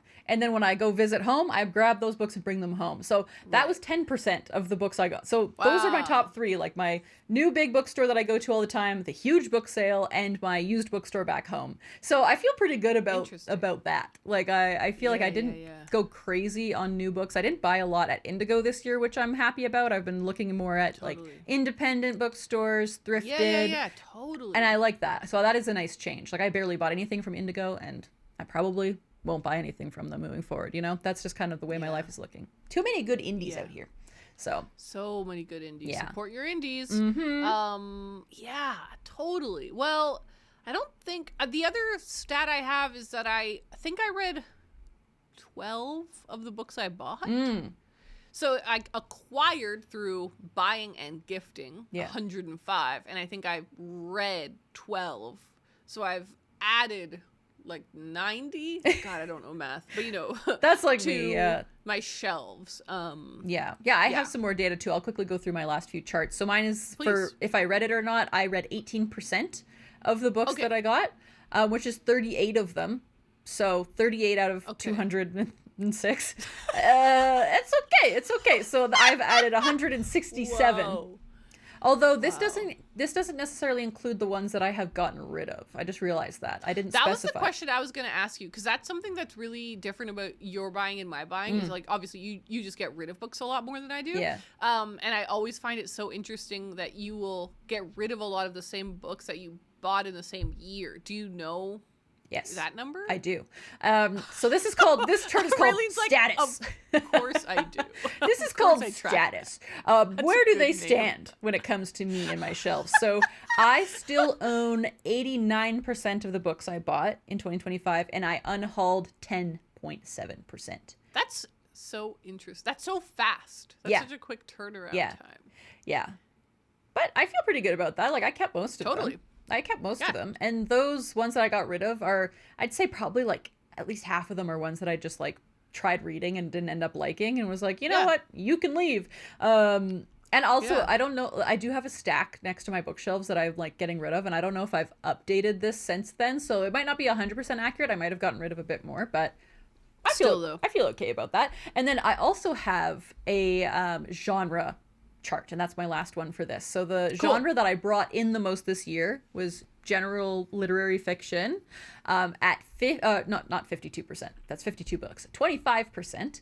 I brought in 14% classics, 13% sci-fi, which I find is interesting, and 10% memoir, and a little bit of fantasy, short stories, mystery thrillers. Actually, 5% mystery thrillers. I bought quite a few because I got really excited about mysteries this year, but I didn't read as many as I would have liked. But yeah, so brought in a lot of classics and sci-fi, which I think is interesting. Like, I clearly have a thing that I'm trying to do. I'm trying to get into those things. And we'll see if it happens. That's really cool. Well, thank you for sharing all of your stats. Thank you for being vulnerable with us about that number. I feel like I really shared a lot with you guys today. That's so cool, though. I mean, for us, book buying is a big part of our reading lives. Yes. And it's a fun thing that we share with you guys. So I think it's fun to share book buying. I think book buying is great because it supports authors, it supports bookstores, it's how the book economy goes. But obviously, we're not saying you have to buy books. You can get them from the library. There's lots of ways to read. You can borrow books from your friends. There's lots of other options. But we're big book buyers. And so it's a big part of our year for sure. Yeah, for sure. I wish that it was a bit less, but it is what it is. I remember 2 years ago when you had your one of your big goals was to like buy a lot less. But you haven't done that the last 2 years, right? No. I kind of was like, I just want to see what happens if I don't restrict myself, but now we know what happens. I think we figured out what happens. The data's pretty clear. So scary. That's actually very interesting. It is interesting. And when we get to our goals episode, you guys will see that like I have some different techniques that I'm thinking about implementing to try and like change that a bit. Very interesting. We'll I'm so excited about our goals. Anyways, that's just another... There's so much joy to go around. I know, it's a good day. All right, well, we have a lot more to cover here. We're not even close to done. I mean, we did the biggest things. We did the things that take the longest amount of time. So the big chunky guys are done. Let's maybe do a little bit of a speed round here. Okay. We're going to start talking about mashed potato books. Raeleen, explain for new listeners, what is a mashed potato book? What the hell are we talking about? Yes, so mashed potato book is essentially a book. It can be a few different things, but essentially it's a book that you are saving for the right moment to read. So that can be a book that you bought 10 years ago and you just haven't had the right moment, the perfect moment to read it yet. And so you keep putting it off. You keep saving it for later, as one does with mashed potatoes at, say, a turkey dinner, because mashed potatoes are the most delicious of all foods. Mm-hmm. But sometimes if you wait too long, the mashed potatoes might be cold. Either maybe you don't like the book as much as you would have liked it if you had read it before. Sad. Or maybe you never end up reading it and you're just sad forever that you never read that book. So this is something that we noticed we do. Yes. And so we gave it a name, and here we are 6 years later. Here we are. Mashed potato books. Thank you for that perfect definition. You're very welcome. That's exactly right. So I'll blast through. These are the mashed potato books I conquered this year. Books I've been meaning to read, and I finally did. We Have Always Lived in the Castle has been on my shelf for a while, and it ended up being my favorite book of the year. So actually, maybe I'm not upset that I left that one because it hit perfect. Exactly. Sometimes it works perfectly. Sometimes it works out. Half Breed by Maria Campbell. This is actually like a humiliation to me because I asked one of my best friends to read this with me 2 years ago. She read it. Oh my God. I didn't. That's haunting. Truly. It is haunting. So this has been on my shelf stressing me out for years. Finally read it. One of my favorites. And similarly, Diary of a Void. Okay, I bought this one quite a few years ago. Finally read it. Mashed potato book. So those three, I was like, actually, 3 of my top ones were mashed potato books, which is cool. But then also, The Art of Gathering, I purchased last year on recommendations from some friends, and finally read it, and I was like, that's a good one. That one wasn't like the longest mashed potato, but I could see it becoming a thing where I kept wanting to read it. Tenant of Wildfell Hall is a book that I've had on my shelves for a while. Actually, that's not true. I bought this year when I went to the parsonage. What I meant to say, it was a book that I've been meaning to read for a long time because I watched the mini series when I was a teenager. And so I've kind of always just had that book on my mind. Actually read it. But the biggest mashed potato of them all, the giant potato, the award-winning, the Peter, what was his name? Peter Highbrook? That's not right.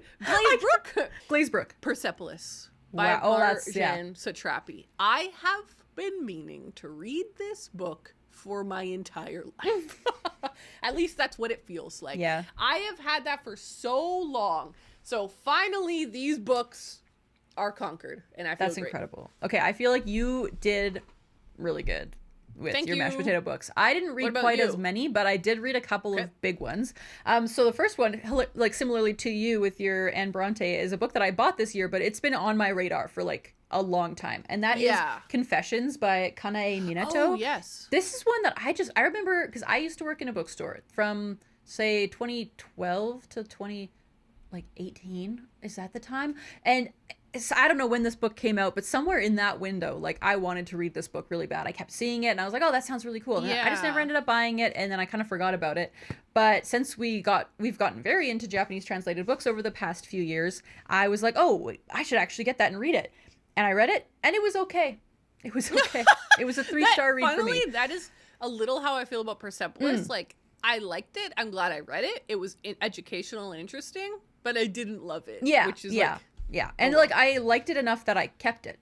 The next two I'm going to mention, I did not keep, so I don't have copies to show you. But, okay. Under the Dome by Stephen King. That was another big one. Because, I mean, obviously I've read a lot of his books. I should do a recount, because I've probably read close to 50 at this point. I know it's over 40. And I was like, you know what? This is one that I've actually been, like, wanting to read specifically for a long time. It's like back I can't remember what year the show came out, but Kyle and I watched the TV show that came out for Under the Dome, the first 2 seasons at least, and it was lots of fun. Like, it was a cool show. We were like, oh, this is exciting. Ever since then, I've been wanting to read the book, and that's probably been at least a decade, or close to. And I finally read it, and it's also a massive book, which is another reason to put it off. Yeah. And I did not like it. Oh no, I did not like it. You can't win them all. There's a lot of great Stephen King books out there. It's just disappointing because I think the year before that I read 11/22/63, and it was one of my favorite books of the year. So it is kind of disappointing to go from that energy to I read a 1,000-page book and I didn't love it. So it is what it is. It is what it is. But the biggest mashed potato of all was Catch-22 by Joseph Heller. Yeah. This is one that I have literally just been wanting to read for so long, and I could not tell you why. I just had this itch.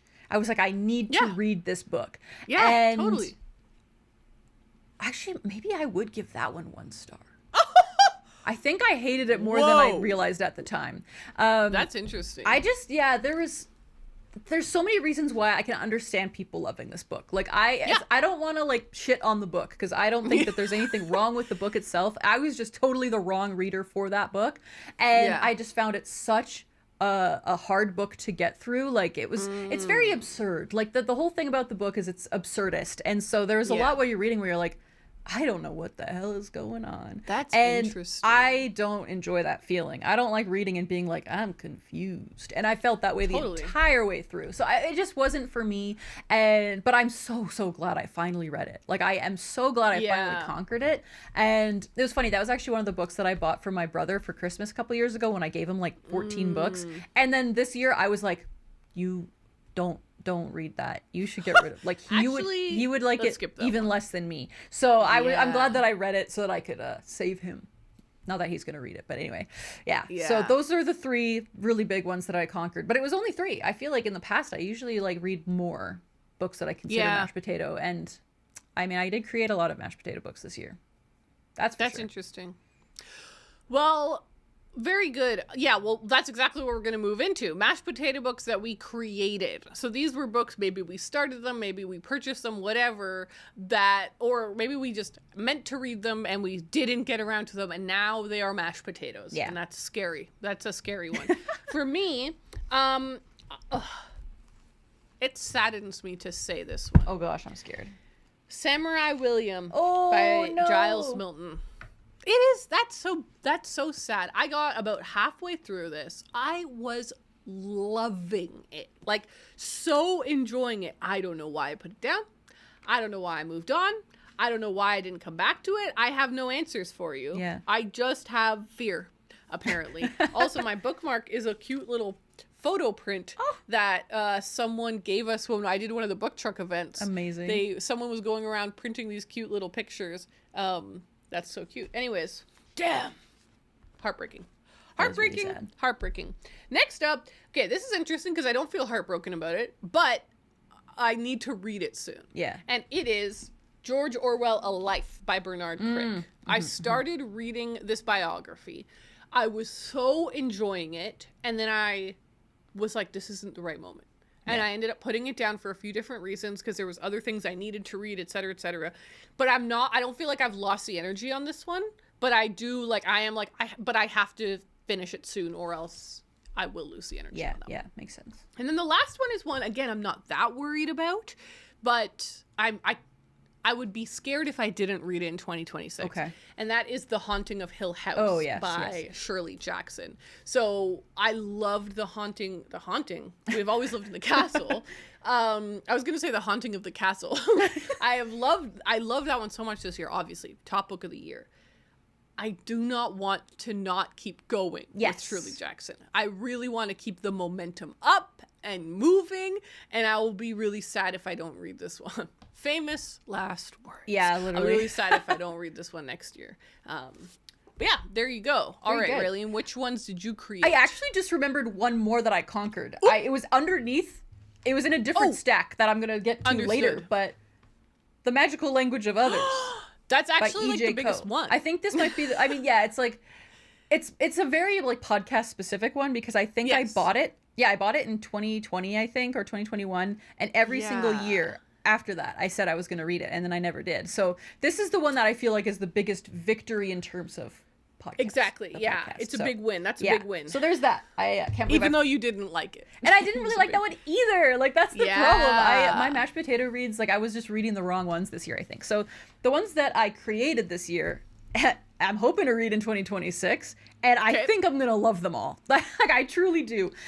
So first up, we've got What is a Girl Worth by Rachel Den Hollander, which is a gymnastics memoir that this was one of the first 2 books I bought this year. I got 2 books, and the second one is right here as well.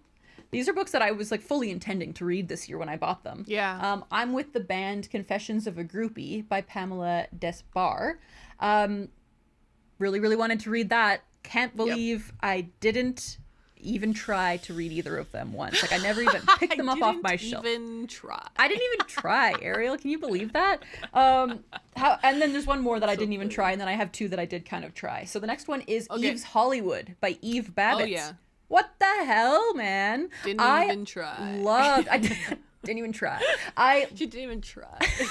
I'm so embarrassed.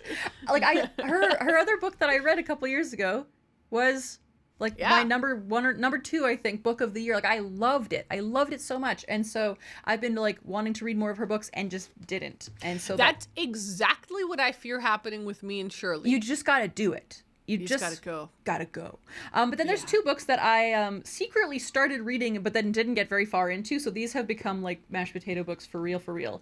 The first one is American Psycho by Bret Easton Ellis, because this is another one that, I mean, it has kind of been a mashed potato book for a while, but I read the first few pages in October and I just wasn't in the right mood to read it. But I was like, God, when am I going to read this book? Yeah. So that's pretty scary stuff. And then the next one is Just Kids by Patti Smith.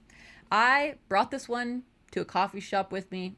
I was ready to read it. I sat down, I started reading it, and I just wasn't in the right mood. Gosh darn it. And so I never continued with it. But I just know that is going to be such an awesome memoir. And if I successfully read it in 2026, I think it's going to be up there.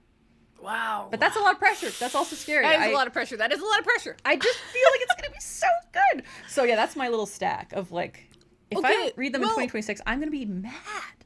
Yeah. I'm going to be mad. Speaking of books that we didn't finish, I think we should do our DNFs next. That's a great idea. Because I think it just thematically fits. Okay, sounds good. This is a section, basically me and Raeleen's reading has converged a lot over the last 2 years, but because this used to be a section, like Raeleen was the only one who did the purchasing stuff because like I wasn't tracking that, and this was kind of my quote unquote thing where I just would DNF all these books without even noticing, and then at the end of the year do a little in memoriam moment. So CJ, please play sad violin music, but when we do our lists, the rule here is no context, no judgment. We just say the books. We in memoriam that we did not finish them. We do not have to explain ourselves. It just happened. We acknowledge it and we move on. Okay. So I'll start us off, Raeleen. The Great Train Robbery by Michael Crichton. Pet Cemetery by Stephen King. I won't tell you anything more about that. A Strange Life by Louisa May Alcott. I remember reading that on a beach. Motherhood by Sheila Heti. I think we have this one in common, actually. Yeah. Intermezzo by Sally Rooney. The worst fake marketing in a long time. Coming Up for Air by Georgie Orwell. Yikes. Fun Home by Alison Bechdel. I forgot about that. Yeah, I also forgot about that. In like a lot of different ways. Yeah. And Eat Like a Fish by Bren Smith. These are at least the ones I remember that I forgot. That's totally fair. R.I.P. All right, Raeleen. Okay. What about you? Okay. I'm a little different with my DNFs than you are. Like, I have a list of 12 that I fully, like, started reading, decided I didn't want to read. I'm not going to mention those. They're not important here. They don't matter anymore. So this is going to be my little in memoriam for the ones that I just didn't quite finish. Yeah. The Beach by Alex Garland. Oh, yeah. R.I.P. R.I.P. Eggshell Skull by Bree Lee. That one really hurts. Cuts deep. The Shining. Reread by Stephen King. Interesting. I thought about trying to blast through that yesterday, and I was like, there's no time. Sputnik Sweetheart by Haruki Murakami. Yeah. I all saw that coming.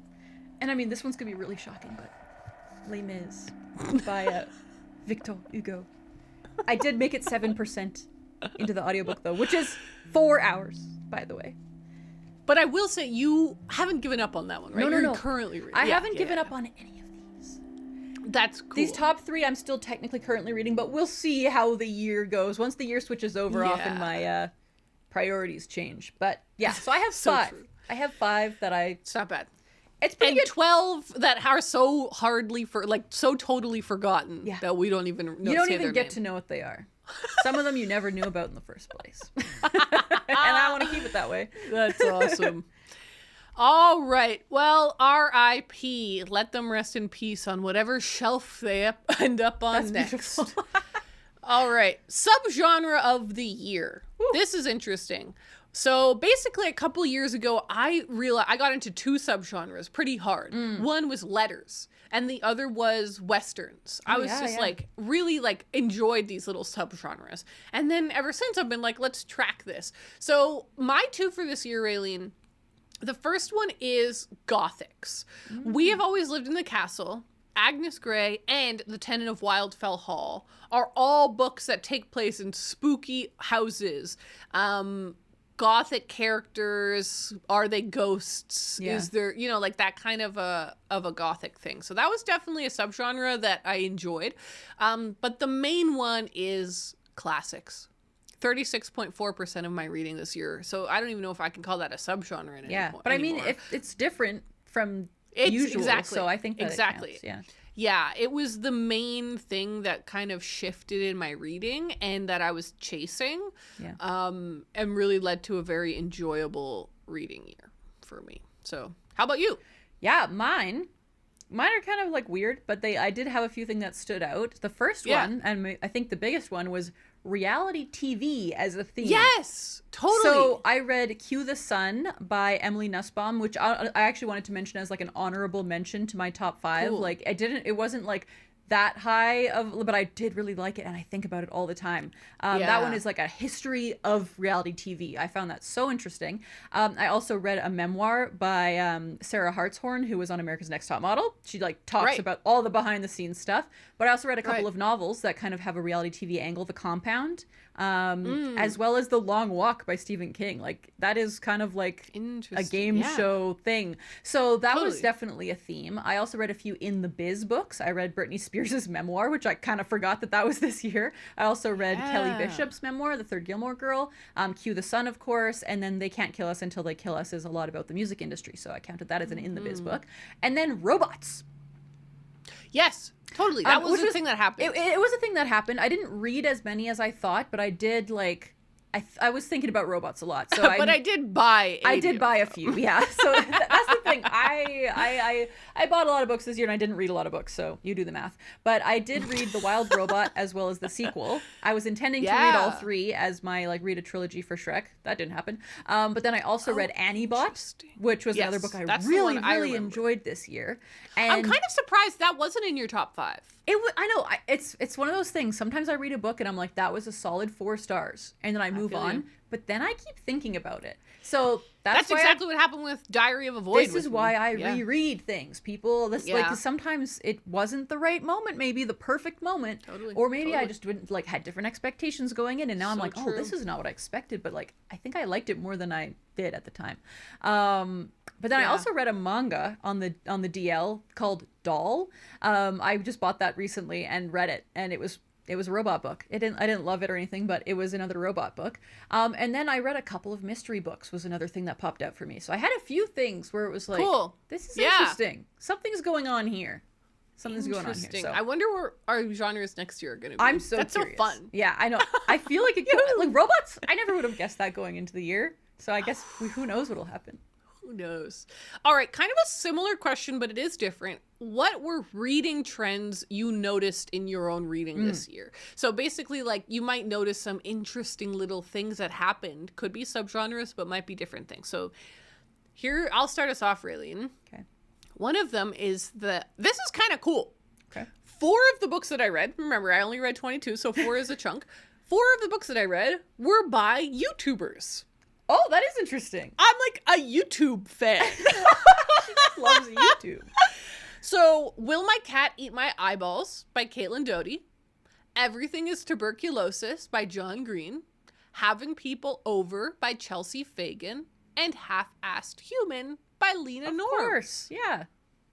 Amazing. That's awesome. It's so funny because the concept of a YouTube book was earlier that term when it first started happening was used as a very much derogatory term to be that's a YouTuber book.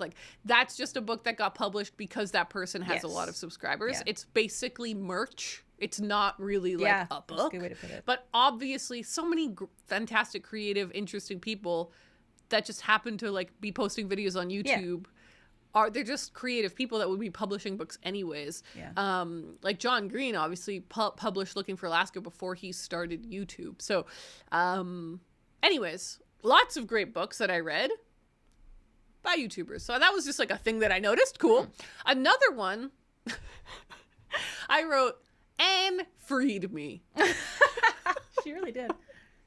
Basically, this year, I read 3 Anne of Green Gables books. I'm in the middle of reading my 4th one of the year, which is the 6th one in the series.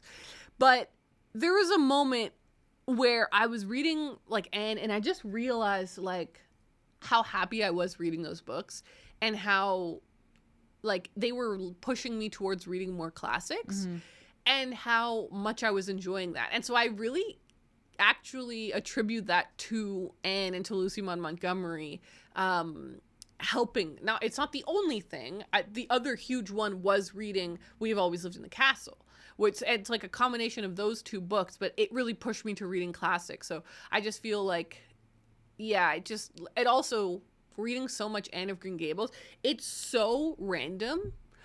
For 2025 context, it's not at all topical or trendy. Yeah. And so in that way, it's just really encouraged me to just read the books I like. It doesn't really matter if people care about them or not. If I care about them and I'm excited to share them with you guys and I'm excited to talk about them, then awesome. Great. That's what I should be reading.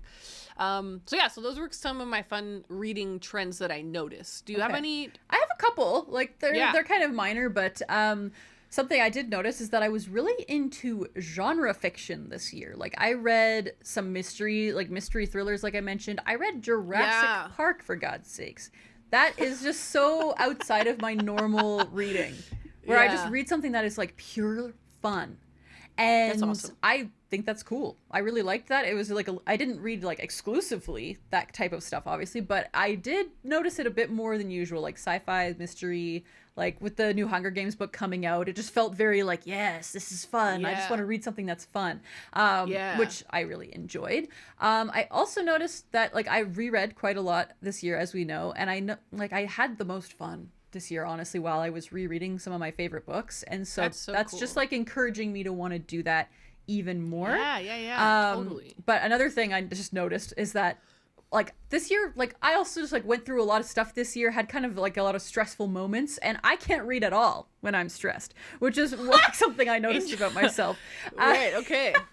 Like even just in the past couple of weeks trying to get Christmas presents ready so that I'm ready for Christmas, I was like, totally. I didn't pick up The Shining for over a week because I was just like, I don't have mental space for this. And so I have noticed that about myself. That's just like a personal note. I need to be relaxed to be able to read. So hopefully 2026 will be very relaxing. The last thing I noticed that I just came to mind now is that I don't care about cozy books very much anymore. So I was really into obviously getting a lot of cat books. Yes. And that is something that has been like really taking over in publishing, is like a lot of cozy, specifically Japanese most of the time, Japanese translated, like cozy cat cafes, bookstores, libraries. And I'm just not into that. I want stressful books only. No, just kidding. Wow. But I just noticed that I'm like, every time I see a cozy book now, it like kind of makes me mad a little bit. I'm like, I don't want to read that. I'm not interested in that. I don't know. That's something that I think I'm moving on from a little bit. That is interesting. Yeah. I think that is interesting, actually, to not only notice what you're kind of moving towards, but what you're leaving behiand. Yeah, I am leaving some things behind. I think my reading tastes might be changing. We'll see. Whoa. Yeah. Change. Exactly. Just a little Shrek soundtrack. I know. I'm like, song thank you. I've been my Shrek bingo is right next to me because I wasn't sure if I was going to need it for this, and so I have been thinking about Shrek this whole time. Just so everyone's aware. Shrek has actually been in the room the entire time. Yes. All right, we're nearing the end here. 3 more things to talk about. Okay. The next one. What is a reading prediction you have for next year? So, last year we made some predictions.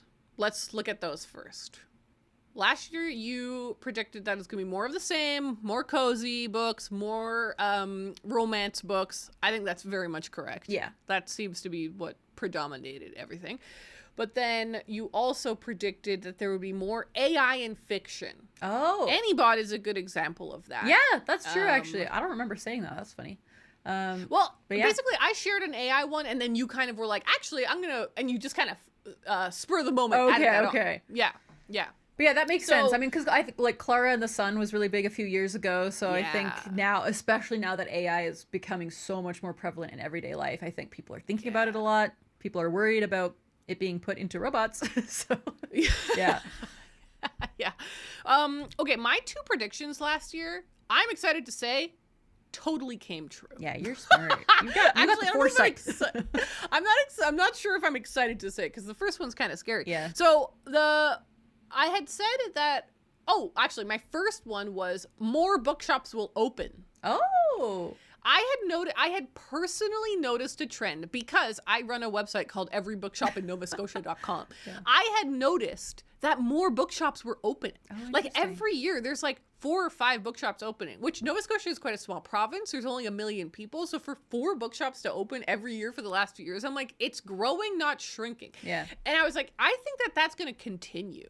And it totally is. Like, wow. I found some really interesting articles about like how bookshops are opening in Canada. I don't know about everywhere else, but in Canada, cool. Bookshops are opening way more than they are closing, which is cool. And there's this interesting article from just a couple weeks ago from Calgary that says, from love stories to horror, the rise of themed bookstores. Oh, why did that just give me a chill? I don't know. That got me really excited. Yeah. Well, so have you been to Nocturne Books? No, but It's Calgary's new horror-themed bookstore. Well, I'm definitely gonna go live there. Like 2 weeks ago or something. Okay. Adding it to the list. So it's brand new. Yeah. But this is what I mean, though. Like, a new bookstore opened 2 weeks ago in Calgary. Like, I feel like for so long, the narrative has been bookstores are closing. Yes. And the kind of gist that I was getting from these articles was that, like, the era of the big box store has basically died. Yeah. People don't really like going to that big of a shop in the middle of nowhere anymore. It's more about like a smaller, nicher experience. Yeah. And so these bookshops that are really tailored in one direction. So anyway, I feel pretty excited that I was right on that prediction. That's awesome. My other prediction was that a big book that would like win a prize, like an important book, not just some random book, but an important-ish book, would be written by or co-written by AI. Yeah, that's a scary one. This did come true. Oh God, which one? Tokyo Sympathy Power, written by Rie Kudan, won the Akutagawa Prize, which is Japan's most literary prize, their most prestigious prize. It was partly written by ChatGPT. You know what's crazy? I bought that book. I own that book. Yeah. Oh my God. I think I remember you hauling it, and I was like, I think it was part of a big haul, and so I was like, I'm not going to go into this whole side thing right now. But like, but she's been very open and honest about it. Her publishers are very open and honest about it. Like, they're not like trying to sneak about it. Like, they're like very clear, this is what happened. But it's a little bit that's a little bit misleading, and the articles about it are a little bit misleading, because I will say, basically, in that book, the main character speaks to an AI. Yes. It's part of the characters. The AI, everything the AI says was written by ChatGPT, but it was prompted by the author. Right. So it's not like the book wasn't written by AI, but the parts where the AI are talking it's still like were not written by her. She could have written those parts, but she chose not to, and it's interesting. I'm not saying anything. Yeah. I'm not going to say anything about it. I'm just going to say that happened, and I called it. You knew. That's awesome, man. You're so smart.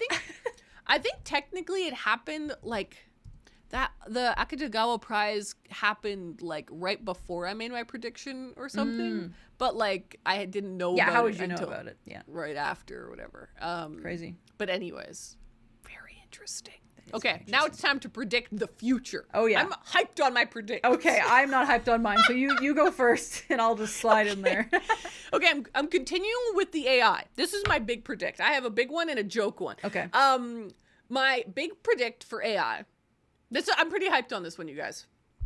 A big publisher, like a major publisher, a Penguin, a Simon & Schuster, one of those, will put no AI was used in the writing of this book definitely on the copyright page. Like, that is going to become a thing.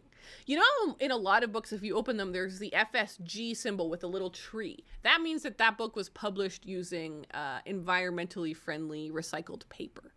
Or from stewarded forests or whatever. So like we already have these little signifiers in books sometimes that are supposed to mean something. I think we're going to get some kind of it might be a stamp, it might be a little logo, it might be a line in the copyright. I'm not exactly sure how it will be formatted. Yeah. But I think they're going to start using no AI was used in the writing You're of this 100% book. right about that. Like I believe that as well, because you're already seeing it everywhere else. You know, like I listen to a lot of lo-fi music on YouTube, and now everywhere is like no AI lo-fi is like people will put that if they specifically made the music themselves or whatever, and it's like you want to make sure that you're listening to human music, and so I've been seeing that pop up a lot. So I think we're gonna start seeing it in books, which is crazy. Well, yeah, because people are so scared now. People don't know what's real. People don't know what's exactly. You watch a video, you literally have no idea if it's real or not nowadays. So and like in the Tokyo Sympathy Tower, I'm not fully against her use of AI because, like, she's clear about it. She's been very open about it. Like, she's not trying to hide it. She's experimenting with a new technology, whatever. But I do want to know that before I read it. Yes. I want it to be clear. I don't want to in any way be surprised that is a case. So I'm excited about that predict. I think that's good. I came up with that in the car, and I was like, cool. whoa, I'm writing that one down. Okay, my joke one is that romantasy has been the big genre for a long time. Oh, God. I think the next one is going to be rom-croms. That's like a rom-com, but with crime. You know, it's funny that you say that, because one of my predictions is kind of related to that a little bit. Is it rom-croms? I didn't come up with that term, but I mean, something that I've noticed. First of all, I love that prediction. Let me just say that before I dive in. But I have noticed, because like I'm not super online, but when I'm online, sometimes I see some things, and I've learned that there's like a huge thing in the TikTok community for books that like there's like really, really, really dark romance books where people are like being stalked and stuff, and like it's like a romance. Okay. And so I think that you're onto something with that because it's already happening. Rom-coms. But one of my predictions is that it's going to be even darker. They're going to take them to the next level in moving forward. But they're already kind of scary. Like I'm kind of scared by what I've heard and what I've seen. But yeah, I'm predicting that there's going to be even more of that because for some reason there's like a subgenre of romance readers that want some really messed up stuff. It kind of makes sense to me. Like already what's going on in the Colleen Hoover books to me, I'm like, and that's like the biggest mainstream romance author. I know. So if she's getting away with this stuff, I can see how that's a slippery slope. Oh yeah, there's go into the dark web of novels. Okay, actually I kind of have two more. I just thought of another one. Because another like it's kind of based on trends I've seen, but I think that they're gonna like get ramped up in the future, and that is fan fiction being traditionally published. I think you're so right about that. Yeah. That's a good one. So I think that there have been a lot that I don't know about that have been more like kind of low key and kind of sneaky. But like, for example, Alchemized by Sen Lin Yu was based on Manacled, which is a Hermione fan fiction. And it got published. You just said a lot of strange words. Yes, I know. It's all very online sounding, very AI. But yeah, so that got traditionally published. Obviously, the author had to change a bunch of details about it to make it not literally Harry Potter fan fiction, but it's, I'm assuming, basically the same story, just reworked. And so I do think that that's going to keep happening. Because this, I feel like this is the first like really big one. Because Manacled is like this hugely popular and like very, very long fan fiction. I think that this is going to happen more. But I do think it's been happening more than we realize as well. Like looking into this, I was like, there's a bunch of books that are like, you know, I don't know, Taylor Swift fan fiction and like other stuff like Star Wars fan fiction is apparently a big thing that's like kind of woven into a lot of romance books, which I've discovered, and I was like, this is very strange. But I do think that that's going to become a bigger thing. And my last one that's like, I don't actually really think this is going to happen, but I'm just going to say it. I think that there's, I'm just going to put it out there because Stranger Things is ending. I think there might be more Stranger Things coded books coming out. I think that's a great prediction. So, you know, like a gang of kids, kind of Stephen King coded, I guess, is even a better way to put it, maybe. I think there's going to be more stuff like in that genre. You know, throwback, nostalgic, kids on bikes, no screens, especially because I do think like, you know, everybody's on their phones nowadays and a lot of people don't like that. I think that there's going to be a little bit more of trying to take it back to a time where cell phones didn't exist. So nostalgia fiction maybe is more how I'll put it. So fascinating. We'll see. All right, everyone. That's it. Those are our predictions. Please do share your predictions in the comments. We want to see them. And that way you can't do the thing in next year where you're like, oh, I swear I thought of that. You have to lock it in now. Put it in the YouTube comments. Prove it. Exactly. All right. Here we go. Favorite authors of 2024. I think this might be a little obvious, but it's still a nice gesture. It's still a fun thing to do. So you start us off, Ray. What were your favorite authors of this year? Okay. Mine, some of them are obvious, but there are a few that I maybe haven't mentioned yet. So we, of course, have Kareem Rosser, Hanif Abdurraqib, Suzanne Collins, the queen. But I've also got Emily Nussbaum, who wrote Cue the Sun. I'm also very excited about Aisling Rawle, who wrote The Compound, as well as Lian Zhang, who wrote that other book I loved. God, I can't remember the title right now. I'm on the spot. But I really, really enjoyed that book. But I did want to give honorable mentions to Stephen King and Joe Hill, because I obviously read a lot of their books this year. Yeah. But I didn't really have, other than those two, I didn't have any like repeat authors, which is what made this kind of tricky. Okay, yeah. The way I kind of did this was a little bit like, I guess my MVPs of the year. Yeah. And also, like, important for me is, like, these are authors I now really want to read more books. That's kind of where I was at, too. Yeah, like, exactly. My honorable mentions. I'm like, I'm excited to see more from these people. So Maria Campbell is not on my list because she hasn't written anything else. She would be. But I think of her more as like an artist than I do an author, because she published this book in the 70s and then has never published another book again. She did publish like a children's picture book, and something like, but like not an actual other book for me to read. So she's an honorable mention, but I can't ever read anything else by her. So she can't really be a new favorite author. But Lucy Maud Montgomery, does take the spot there. And Bronte, even though like I've now read her 2 books, so there's nothing else to read. I feel like I really bonded with Anne this year because I read her 2 books and I had a lot of fun reading them. And then the other big one is obviously Shirley Jackson. I'm on a Shirley Jackson kick. Yeah. I now have my collection of her letters that I'm super excited to read. Shirley. I really want to read some of her nonfiction as well. I feel like that would be really I know. Enjoyable. I feel like she was a real character. Like, I'm really excited to read her memoirs eventually. Totally. All right. Our final thing. Book memories. A chance to mention nice book-related memories that happened this year. That's how I worded it to Raeleen. That's nice. All right, start us off, Raeleen. Okay, so, I mean, first and foremost, this was definitely my favorite bookish thing that happened this year was book shopping at your wedding. Wow. Yeah. It was so fun. Woo! Not only was it an exciting day because my best friend was getting married, we were in a bookstore, which was so cool. It's a bookstore I already know I love because I've been there a few times, but I was also surrounded by friends like that I haven't seen in a long time. Like I was browsing sci-fi fantasy books with Jeffrey and Jeremy, who I haven't seen in like beautiful. A decade. And so Kaylee was literally like buried in a corner because she had to look at the poetry section, but there were so many shelves blocking it. Like it was just a very lovely place to be. That's so cool. And it was just a very heartwarming moment. And like picking out my books was of course very fun.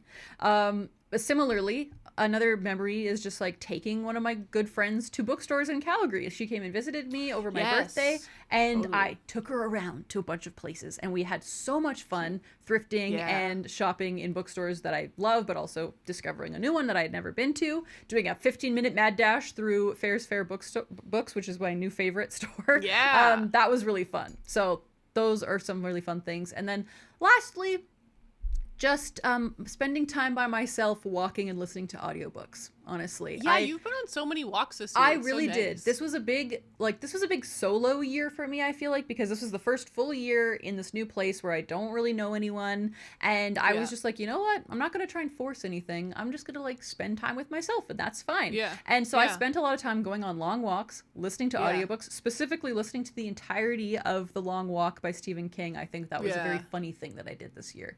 I really enjoyed that. I went to the zoo while listening to it. I walked around my apartment. I did all sorts of big walks, and it was nice. Yeah, shout out to the zoo also. Big part of this year for us. Yeah, I did sit on a bench and read a book at the zoo. I forgot about that until just now. But yeah, the zoo has been a big part of my life, obviously. That's why I haven't been reading. I'm just going to the zoo all the time. You're going to the zoo. Honestly. She's busy. She's got to go to the zoo. Yeah, that's pretty much it. Nothing too crazy. I like the idea that if like we were in if we were in one of those movies or novels where you're the main character and you go missing, you like ran away. Everyone's like, where is she? We have to find her. I don't know. She had a mental breakdown and she ran away. Where might she be? We'd all be like, she's at the zoo. I'd be like inside one of the animal enclosures. I'd be just you'd like be with the meerkat. Yeah. I'm just cuddling with the meerkat babies. That is really funny. And I could see it. That's great. All right, I got a juicy list here. Yeah, you Another good year of book-related memories. Obviously topping the list, getting married in my favorite bookshop. Iconic. 10 out of 10 experience. Do recommend. It was so beautiful. The whole weekend was so beautiful, obviously. But just because we're honing in on book-related memories, just getting to... The idea of like walking down an aisle is kind of like a scary idea. I think there's so much focus on you, and also like it's so iconic, like it's from the movies and everything, like, but it didn't feel scary at all because I was in my favorite bookshop. Like I was just like, I've been here so many times. I love this bookshop. So I really loved that. Wedding book stamp. Wow. Ooh, that was great. I made a book stamp that said like, you got this book at Lunenburg Bound and at Ariel and Connor's wedding on this date or whatever. And I illustrated a little boat and I made it really cute. And so then everyone who came to the wedding, our wedding favor was that you could get $20 towards a book in the shop, and then you could stamp it, or the bookshop owner would stamp it for you. And I just love that we did that. That was so cute. And now I have that, and I'm using it as an ornament for the Christmas tree. Chess birthday party for Connor. So for Connor's birthday, we all read Chess by Stefan Zweig, and we did a chess simultaneous at a pub. So we bought a bunch of little chess sets, like cheapo chess sets, and then set them all up. We had 5 chess sets set up, and then Connor showed up, and we were like, surprise, it's a simultaneous. And he was like, oh my God, this is so exciting. And so then he played us, and he beat all of us. Amazing. Which is as he should. So funny. As he should. Best friend publishes a book. Lena Norms published Half-Ass Human. Awesome. I went to London. I purchased a book called Swim London, which is one of those Hoxton Press like tourist guides for London. But I just love pools, and I got excited about a pool book. And then I was flipping through it, and I realized one of the pools was kind of near where I was staying. So I went swimming at that pool like a couple days later because I'd seen it in a book. That's awesome. Awesome. I did some really cool visits. I visited Orwell's house and the original manor farm and the church where he got married. Hardcore. That was such a beautiful day. I loved that day. That was so fun. It was a completely solo mission. Yeah. Just walked over to the train, got on the train, went to this random town, like a tiny little random town. Thankfully, they had Uber. That Uber dropped me off in the middle of a country road and then just drove off. And I couldn't hear anyone. There was no one around. I was like, I'm literally just like, where am I? Yeah. And I'm just walking down country lanes. I'm like, hopefully I find it. And then I did. And it was just that was such a great trip. Yeah. Also though, and this is interesting, visited the Bronte parsonage. Mm-hmm. I went to the Bronte parsonage where the Bronte sisters lived, and that was such a fun trip. It was fun for lots of reasons, largely because I was with one of my best friends, Claire, and that was so much fun. But also, I didn't really even connect. This year, I read a bunch of the Brontes after having visited their house, and it doesn't feel causational to me. Like, it wasn't like because I visited the Bronte house, I wanted to read Brontes, because I visited that house in like April. And then I didn't read the books until October. Yeah. So it just like doesn't feel, but it must have been related somehow. I hosted an event with Lena in a pub for her book, which was really special. I read my train book on the train on my honeymoon. That was awesome. Part of our honeymoon was in Quebec City, and we spent one full day visiting gorgeous libraries. That was really cool. And then finally, a really special part of this year was one of my best friends, Claire, visited, and she stayed in Canada for she was here for nearly 2 weeks for my wedding, but also then stayed with me for a week. And it's not technically a bookish memory, but I wouldn't have met her if it wasn't for both of us posting on YouTube because of book reviews and stuff. So it feels like it is. And it was just really, really, really special. She'd never been to Canada before. I visited her so many times in the UK. So for her to now come and get to show her all the things that I love in my house and all sorts, that was really beautiful. So another good bookish year for the memories, you guys. Wow. This has been a marathon. But together we have conquered the 2025 Books Unbound reading wrap-up. Woo! Thank you so much for another great year of the pod. We do still have another episode to come out this year, but this kind of feels like the big send-off. Another great year of reading, another great year of recording with you guys. Yeah.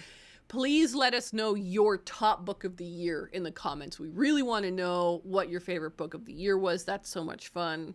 Or if there was any other standout thing based on what we talked about. I don't even remember. It's been over 2 hours. I don't know what we've said. I'm not even awake anymore. No, we're like dolphins. We've shut off half our brain. We're going to activate that half for the next thing we have to record, which is our media wrap-up of the year. On our Patreon, we are going to be sharing our top movies, top shows. There was some other genres I forget. It's all written down. But we're going to be recording that for our Patreon, which will come out, at some point. I barely know what's going on. But this was a lot of fun. Thank you guys so much. Thank you, Raeleen, for your spreadsheets and your vulnerability. And of course. We'll talk to you guys soon. Bye. Bye.